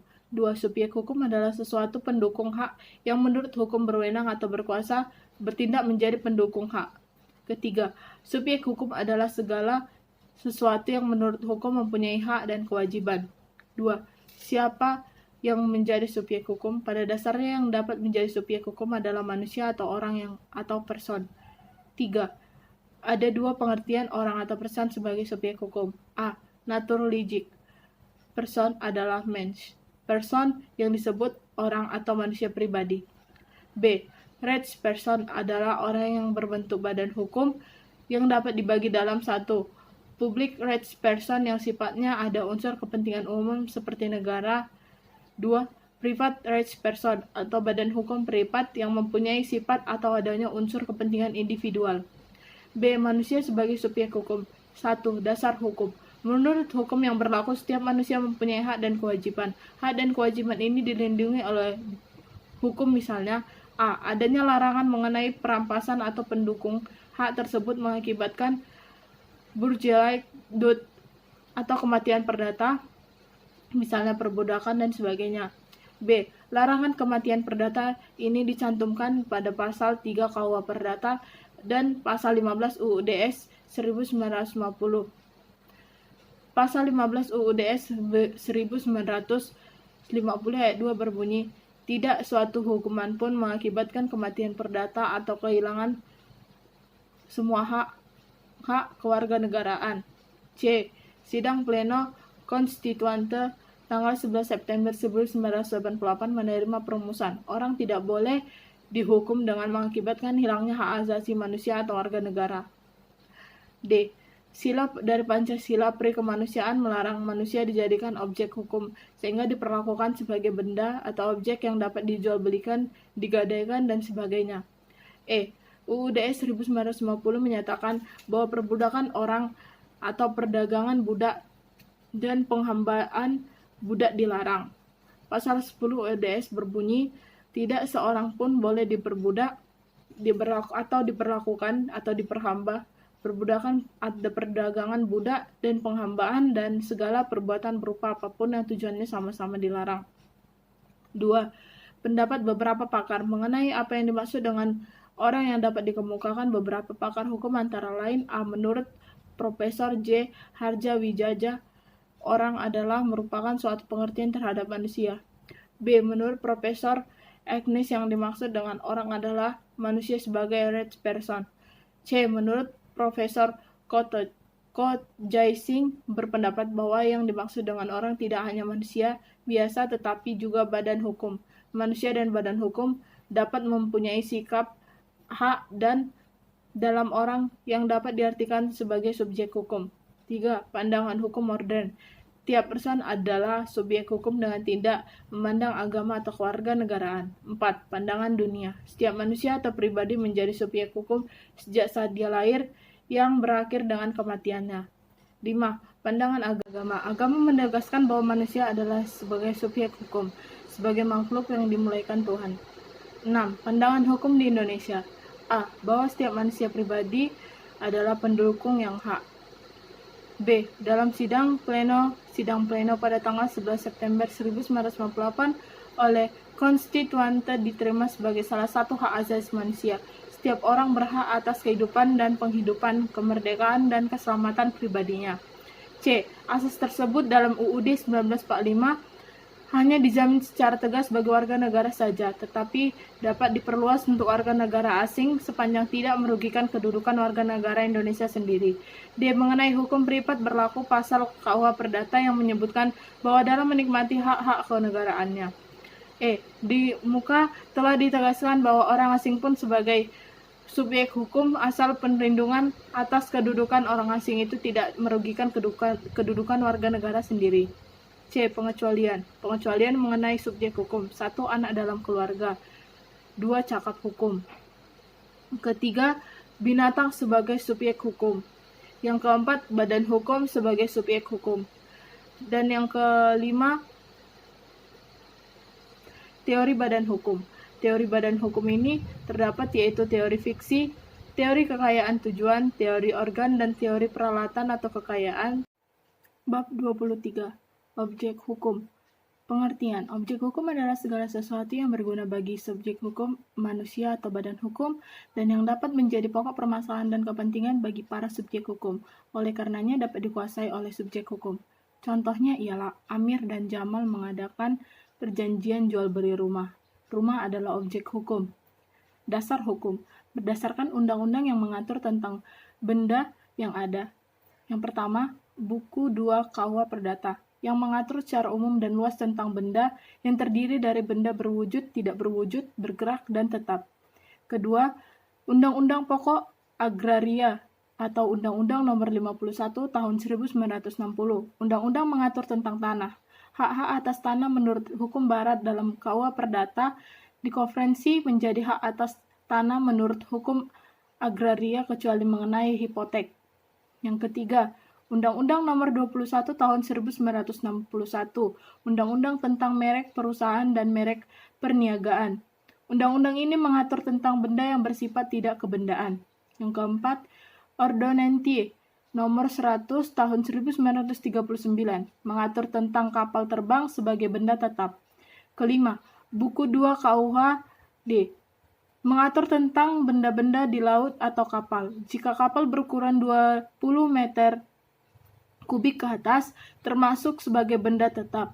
Tetapi jika berukuran 20 meter kubik ke bawah, termasuk benda bergerak. F. Outer Suite 1912, Statsblad tahun 1912 nomor 600 mengatur tentang hak cipta. Pembagian benda atau zak. Benda atau zak menurut pasal 503, 504, dan 505 KUH Perdata dan sehubungan dengan undang-undang lainnya dapat dibagi dalam kelompok. A. Benda yang bersifat kebendaan atau material goldren dapat dibagi lagi atas. A. 1. Benda berwujud yang bersifat dapat dilihat, diraba, dan dirasakan dengan panca indera. Benda ini terbagi dalam benda bergerak atau benda tidak tetap. Benda yang bergerak atau benda tetap. Kedua, benda yang tertubuh atau benda yang tak terwujud. Manusia sebagai objek hukum. 1. Zaman pendudukan. Dalam keadaan demikian, maka manusia dianggap sebagai benda yang dapat diperjualbelikan, dapat disewakan, disiksa, bahkan dapat disembelih seperti binatang tanpa adanya suatu pembelaan apapun. Yang kedua, pandangan hukum modern. Perbudakan itu pertentangan dengan hak asasi manusia seperti yang telah dicetuskan tanggal 10 Desember 1948 oleh Lembaga Dunia PBB dalam Universal Declaration of Human Rights yang memuat prinsip kemanusiaan beradab. Yang ketiga, pandangan agama. Dalam agama ditegaskan bahwa manusia adalah makhluk yang disempurnakan di muka bumi ini karena mempunyai kedudukan lebih tinggi daripada binatang. Bab 24. Peristiwa hukum. Pengertian. Peristiwa hukum adalah perbuatan dan tingkah laku subjek hukum yang membawa akibat hukum karena hukum mempunyai kekuatan mengikat bagi subjek hukum atau karena subjek hukum itu terikat oleh kekuatan hukum. Menurut Van Aveldron, peristiwa hukum adalah peristiwa yang berdasarkan hukum menimbulkan atau menghapuskan hak. Macam-macam peristiwa hukum. Peristiwa hukum dibagi dalam beberapa golongan. 1. Peristiwa hukum menurut hukum dan peristiwa melanggar hukum. Kejadian peristiwa itu dapat terjadi karena perbuatan manusia dan keadaan. Suatu peristiwa dapat menimbulkan akibat hukum. 2. Peristiwa hukum tunggal dan hukum majemuk. Peristiwa hukum tunggal terdiri dari satu peristiwa saja. Peristiwa hukum majemuk terlebih dari satu kejadian. 3. Peristiwa hukum sepintas dan peristiwa terus-menerus. Peristiwa hukum sepintas seperti pembatalan perjanjian dan tawar-menawar. Peristiwa hukum terus-menerus seperti uang sewa-menyewa yang berjalan selama bertahun-tahun. 4. Peristiwa hukum positif dan peristiwa hukum negatif. Menurut isinya, peristiwa hukum dapat dijabarkan sebagai berikut. 1. Karena perbuatan subjek hukum. Perbuatan hukum contohnya bersifat sederhana atau bersegi 1, tidak sederhana atau bersegi 2. Perbuatan yang bukan perbuatan hukum, contohnya perbuatan yang tidak dilarang. Perbuatan yang bertentangan dengan hukum. Yang kedua, karena perbuatan oleh hukum atau perbuatan lainnya. Seperti keadaan yang nyata, contohnya kepalitan lewat waktu. Contohnya lagi, perkembangan fisik kehidupan manusia, yaitu kedewasaan, kelahiran, kematian. Perbuatan subjek hukum. Peristiwa hukum yang disebabkan oleh subjek hukum manusia dan badan hukum dapat dibedakan antara lain. Perbuatan hukum. Perbuatan hukum adalah setiap perbuatan yang akibatnya diatur oleh hukum, karena akibat tersebut dapat dianggap menjadi kehendak yang melakukan perbuatan itu.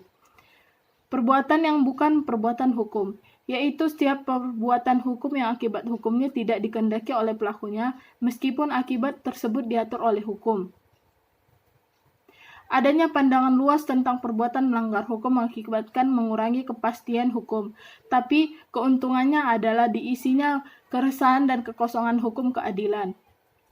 Menurut putusan pengadilan Hooggerechtshof di Indonesia pada Hindia Belanda tanggal 20 Juni tahun 1935 yang bersalah ialah: yang pertama, badan hukum instansi kehutanan atau negara; yang kedua, pejabat yang memerintahkan atau yang lalai sebab ia mengadakan alat pencegah kebakaran seharusnya dengan maksud jangan sampai merugikan orang lain. Peristiwa atau perbuatan yang bukan perbuatan hukum. Peristiwa hukum yang bukan karena perbuatan manusia dibedakan dalam beberapa pembagian. 1. Kepailitan. Karena keadaan palit mengakibatkan individu atau suatu badan hukum tidak dapat membayar utang-utang secara penuh. Yang kedua, kadaluarsa. Untuk memperoleh sesuatu atau untuk dibebaskan dari sesuatu perikatan dengan lewat waktu syarat-syarat tertentu seperti yang terlihat pada pasal 1946 KUH Perdata yang berbunyi sebagai berikut. Kadaluarsa adalah suatu upaya untuk memperoleh sesuatu atau untuk dibebaskan dari suatu perikatan dengan lewatnya suatu waktu tertentu dengan syarat-syarat ditentukan oleh undang-undang. Pasal 84 KUH Perdata berbunyi, hak menjalankan hukuman gugur karena lewat waktunya atau kadaluarsa. 2. Waktu gugurnya penuntutan itu untuk pelanggaran sesudah 2 tahun, untuk kejahatan yang dilakukan dengan mempergunakan percetakan sesudah 5 tahun, dan untuk kejahatan yang sesudah sepertiganya lebih dari tempo gugurnya. Yang ketiga, waktu gugurnya penuntutan sekali-sekali tidak boleh kurang dari lamanya hukuman yang telah dijatuhkan. Yang keempat, hak menjalankan hukuman mati tidak dapat gugur karena lewat waktunya. Perkembangan fisik kehidupan manusia, umpamanya yang pertama, kelahiran. Kelahiran menimbulkan kelangsungan hak dari anak umur mendapat peliharaan oleh orang tuanya. Hal ini terlihat pada pasal 298 ayat 2 KUH Perdata. Si bapak dan si ibu keduanya berwajib memelihara dan mendidik sekalian anak mereka yang belum dewasa. B. Kedewasaan.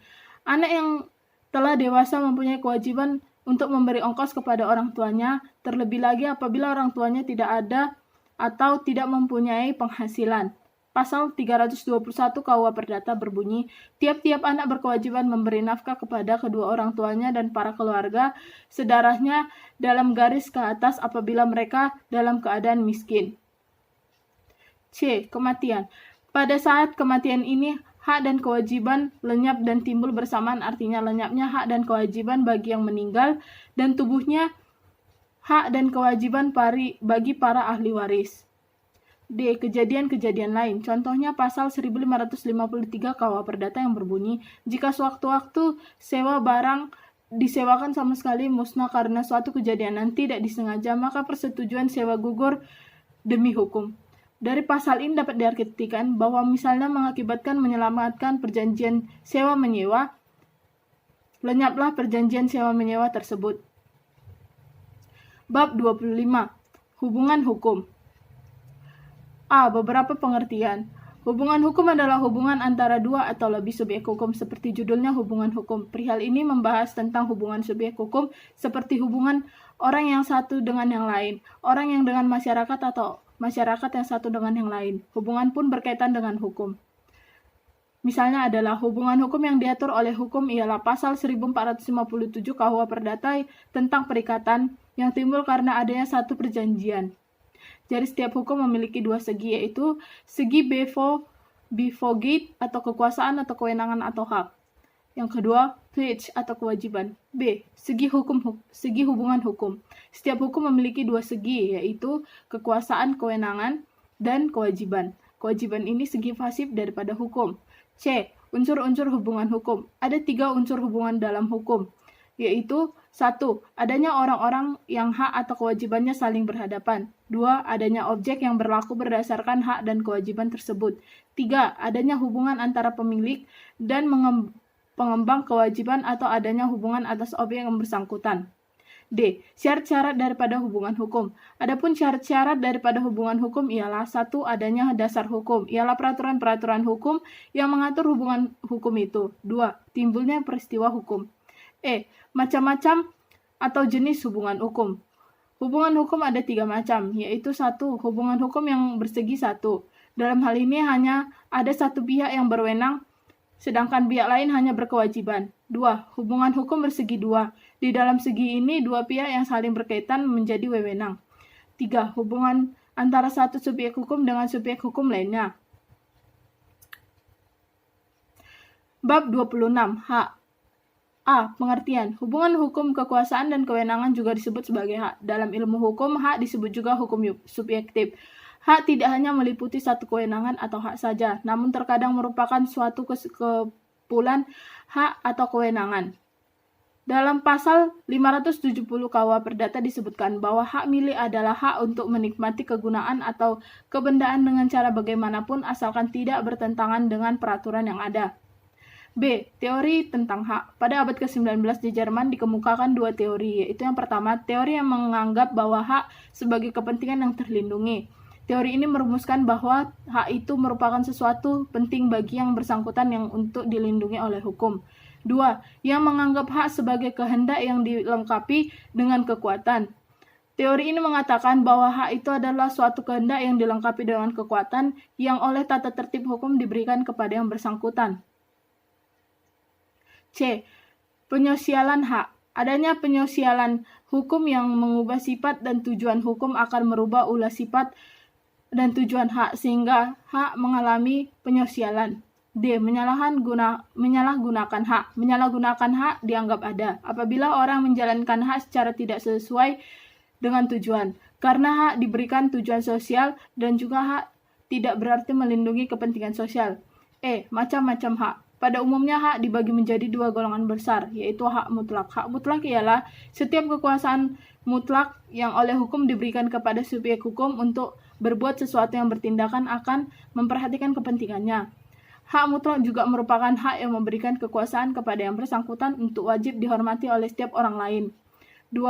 Hak relatif atau nisbi. Hak relatif ialah setiap kekuasaan atau kewenangan yang oleh hukum diberikan kepada subjek hukum lain atau tertentu supaya ia berbuat sesuatu, tidak berbuat sesuatu, atau memberi sesuatu. Hak relatif dapat dibagi di dalam hak publik relatif, hak keluarga relatif, dan hak kekayaan relatif. Bab 27. Perbuatan hukum, bukan perbuatan hukum atau akibat hukum. A. Perbuatan hukum. Perbuatan hukum adalah setiap perbuatan manusia yang dilakukan dengan sengaja untuk menimbulkan hak dan kewajiban. Perbuatan hukum adalah setiap perbuatan subjek hukum yang akibatnya diatur oleh hukum, karena akibat itu bisa dianggap sebagai kehendak dari melakukan hukum. Perbuatan hukum atau tindakan hukum baru terjadi apabila pernyataan kehendak. Untuk adanya pernyataan kehendak diperlukan A. Adanya kehendak orang lain untuk bertindak, menerbitkan, atau menimbulkan akibat yang diatur oleh hukum. B. Pertanyaan kehendak. Pernyataan kehendak pada asasnya tidak terikat pada bentuk-bentuk tertentu yang tidak ada pengecualiannya, sebab terjadi secara 1. Secara tegas, 2. Secara diam-diam, 3. Perbuatan hukum. Perbuatan hukum ini terbagi lagi menjadi perbuatan hukum sepihak, perbuatan hukum 2 pihak. B. Bukan perbuatan hukum. Pernyataan kehendak menjadi suatu batasan untuk adanya atau terjadinya perbuatan hukum. Dari batasan tersebut dapat dikatakan bahwa perbuatan yang akibatnya tidak dikehendaki oleh yang tersangkut tersebut adalah bukan perbuatan hukum, meskipun akibat tersebut diatur oleh peraturan hukum. Yang bukan merupakan perbuatan hukum ada dua macam. Yang pertama, perbuatan hukum yang tidak dilarang oleh hukum. Yang kedua, perbuatan yang dilarang oleh hukum. C. Akibat hukum. Akibat hukum ialah akibat suatu tindakan yang dilakukan oleh memperoleh suatu akibat yang dikehendaki oleh pelaku yang diatur oleh hukum. Tindakan ini juga disebut dengan tindakan hukum. Dengan kata lain, akibat hukum adalah akibat dari suatu tindakan hukum. Wujud dari tindakan hukum. Akibat hukum adalah akibat yang ditimbulkan oleh suatu peristiwa hukum. Akibat hukum ini dapat berwujud seperti lahirnya, perubahan atau lenyapnya suatu keadaan hukum, lahirnya berubahnya atau lenyapnya suatu hubungan hukum antara dua atau lebih subjek hukum. Yang ketiga, lahirnya sanksi apabila dilakukannya tindakan melawan hukum. Bab 28. Masyarakat hukum. Seperti yang Aristoteles katakan bahwa manusia adalah makhluk sosial yang selalu berusaha untuk hidup berkelompok atau bermasyarakat, baik kelompok kecil yang terdiri dari 2 orang ataupun kelompok besar masyarakat. A. Batasan masyarakat hukum. Masyarakat hukum adalah sekelompok orang yang hidup dalam satu wilayah tertentu di mana dalam kelompok tersebut berlaku suatu ringkasan peraturan yang menjadi tingkah laku bagi setiap kelompok dan pergaulan mereka. B. Pembentuknya kan kelompok. Seperti yang dikatakan sebelumnya bahwa manusia adalah makhluk sosial yang selalu ingin hidup berkelompok. Dalam masyarakat sekurang-kurangnya atau paling kecilnya ada 2 orang yang seperti masyarakat keluarga yang tersendiri adalah suami dan istri. C. Faktor yang mendorong untuk bermasyarakat. Ada beberapa faktor yang mendorong manusia untuk bermasyarakat. 1. Kebutuhan biologis. 2. Persamaan nasib. 3. Persamaan kepentingan. 4. Persamaan ideologi. 5. Persamaan tujuan. Faktor ini pun masih dapat dirangkum menjadi 3 faktor pokok, yaitu faktor ekonomis, faktor biologis, dan faktor keamanan. D. Macam-macam bentuk masyarakat umum. 1. Menurut dasar pembentukannya, bentuk masyarakat dapat dibagi menjadi 3 macam bentuk masyarakat. Yang pertama, masyarakat teratur, yaitu masyarakat yang diatur dengan tujuan tertentu.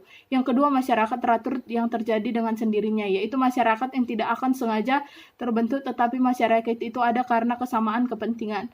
Yang ketiga, masyarakat tidak teratur, yaitu masyarakat yang terjadi dengan sendirinya tanpa dibentuk.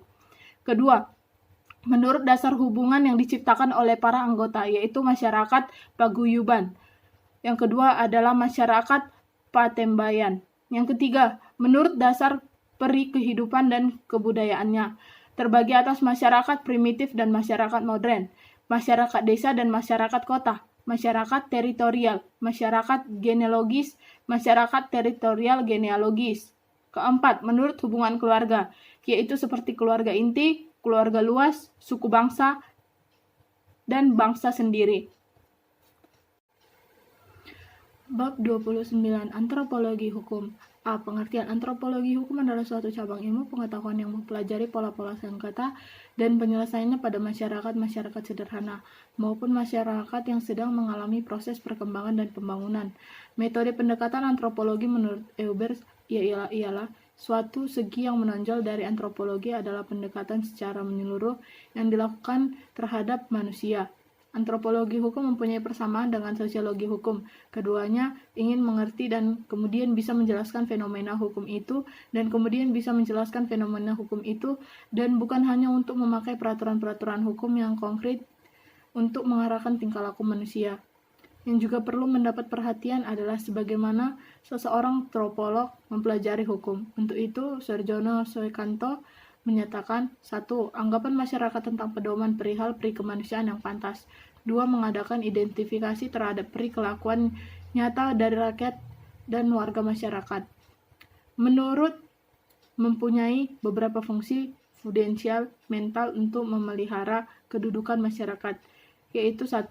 Merumuskan pedoman bagaimana masyarakat seharusnya berperilakuan sehingga terjadi integrasi minimal dalam masyarakat. 2. Menetralisasikan kekuatan-kekuatan dalam masyarakat sehingga dapat dimanfaatkan untuk mengadakan ketertiban. Ketiga, mengatasi persengketaan agar keadaan semula pulih kembali. Keempat, merumuskan kembali pedoman-pedoman yang mengatur hubungan antara warga-warga masyarakat dan kelompok-kelompok apabila terjadi perubahan. B. Sejarah singkat. Hasil penelitian tersebut merupakan deskripsi perkembangan hukum serta kebudayaan umat manusia, dan penelitian tersebut pengembang cabang ilmu tersebut yang dikenal dengan sebutan ethnological jurisprudence. Tokoh penelitian latar belakang pendidikan di bidang ilmu hukum antara lain A.H. Post, H.J. Summer, J.F. Misglenan, J.J. Bakshoven, dan lain-lain. Tulisan-tulisan tersebut kebanyakan merupakan tentang masyarakat-masyarakat sederhana di Afrika, Amerika Utara, dan Oceania. Sorotan utama diarahkan pada masalah-masalah sebagai berikut. 1. Mengadakan identifikasi terhadap kaidah-kaidah abstrak yang ada. 2. Mengidentifikasikan populasi kelakuan yang nyata dari warga masyarakat. Yang ketiga, mengadakan abstrak dari keputusan-keputusan pejabat hukum untuk menyelesaikan sengketa. C. Antropologi hukum. Antropologi hukum merupakan ilmu pengetahuan yang jauh sekali jangkauannya. Ialah mengekspresikan kehidupan manusia dalam loyalitasnya. Pada dasarnya, studi antropologi terhadap hukum didasarkan pada premis-premis sebagai berikut. A. Hukum suatu masyarakat atau sistem hukum suatu masyarakat harus diselidiki dalam konteks sistem politik, ekonomi, dan agamanya. B. Hukum paling baik dipelajari melalui analisis terhadap prosedur-prosedur yang berhubungan dengan penyelesaian sengketa. C. Prosedur-prosedur yang menjadi penting manakala penelitian dipusatkan pada sengketa sebagai unit deskripsi, analisis, dan perbandingan. D. Yang satu adalah untuk memastikan kategori-kategori kognitif yang dipakai oleh rakyat yang sistem hukumnya lebih diselidiki untuk mengemukakan ide-ide mereka, bentuk-bentuk, dan prosedur-prosedur untuk membahas yang harus diambil. Bab 30. Sosiologi hukum. Pengertian. Sosiologi hukum adalah suatu cabang ilmu pengetahuan yang cara empiris dan analitis mempelajari hubungan timbal balik antara hukum sebagai gejala sosial dan gejala-gejala sosial lainnya. Studi hukum secara sosiologi mempunyai beberapa karakteristik. 1. Sosiologi hukum bertujuan untuk memberikan penjelasan terhadap praktik-praktik hukum. 2. Sosiologi hukum senantiasa menguji kesalihan empiris. 3. Tingkah laku yang menaati hukum dan yang menyimpang dari hukum sama-sama merupakan objek pengamatan yang setara. B. Objek atau sasaran sosiologi hukum. Sosiologi hukum diantaranya mempelajari pengorganisasian sosiologi dari hukum. Objek sasarannya ialah A. Sosiologi hukum tidak hanya menanyakan apakah undang-undang itu, melainkan jauh daripada itu sosiologi hukum juga tertarik kepada komposisi dari badan legislatif. B. Bagi pengadilan sosial hukum mempelajari sebagai suatu institusi yang menghimpun beberapa macam pekerjaan, yaitu menghimpun hukum-hukum yang mempunyai kecenderungan ideologi yang bermacam-macam pula. C. Dilihat dari sosiologi hukum, polisi adalah sekaligus hakim, jaksa, dan bahkan juga menjadi pembuat undang-undang. D. Bidang advokat atau kepercayaan juga merupakan bidang yang sangat menarik bagi sosiologi hukum. 31. Psikologi hukum. Pengertian. Psikologi hukum adalah suatu cabang pengetahuan yang mempelajari hukum sebagai suatu perwujudan dari perkembangan jiwa manusia atau pencerminan dari perilaku manusia. Salah satu yang menonjol pada hukum, terutama pada hukum modern, adalah penggunaannya secara sederhana sebagai alat untuk mencapai tujuan-tujuan yang dikehendaki. Dengan demikian, sadar atau tidak, hukum telah memasuki bidang psikologi yang dikehendaki. Sebagai contoh, hukum pidana misalnya merupakan bidang hukum yang berkaitan dengan psikologi, seperti tentang paksaan psikologis, peranan, dan aksi pidana terhadap kriminalitas. Selain itu, Jerome Rock juga membicarakan dan mengupas masalah psikologi dalam bukunya yaitu Law and the Modern Mind pada tahun 1930. Sebagai seorang hakim, Rock melihat bahwa hukum itu tidak akan pernah habis memuaskan keinginan kita untuk memberikan kepastian. Menurutnya, masalah itu tentunya tidak akan pernah berakhir pada sesuatu yang nyata, melainkan menginginkan sesuatu yang tidak nyata atau unreal.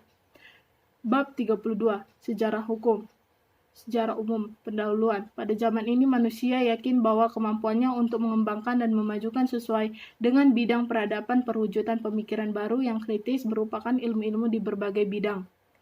Para pemikir menyadari bahwa teori-teori seperti ini dari Locke dan kontrak sosial dari Rousseau tidak didasarkan kepada pernyataan-kenyataan, melainkan atas dasar asumsi-asumsi yang ajaib atau prodigious.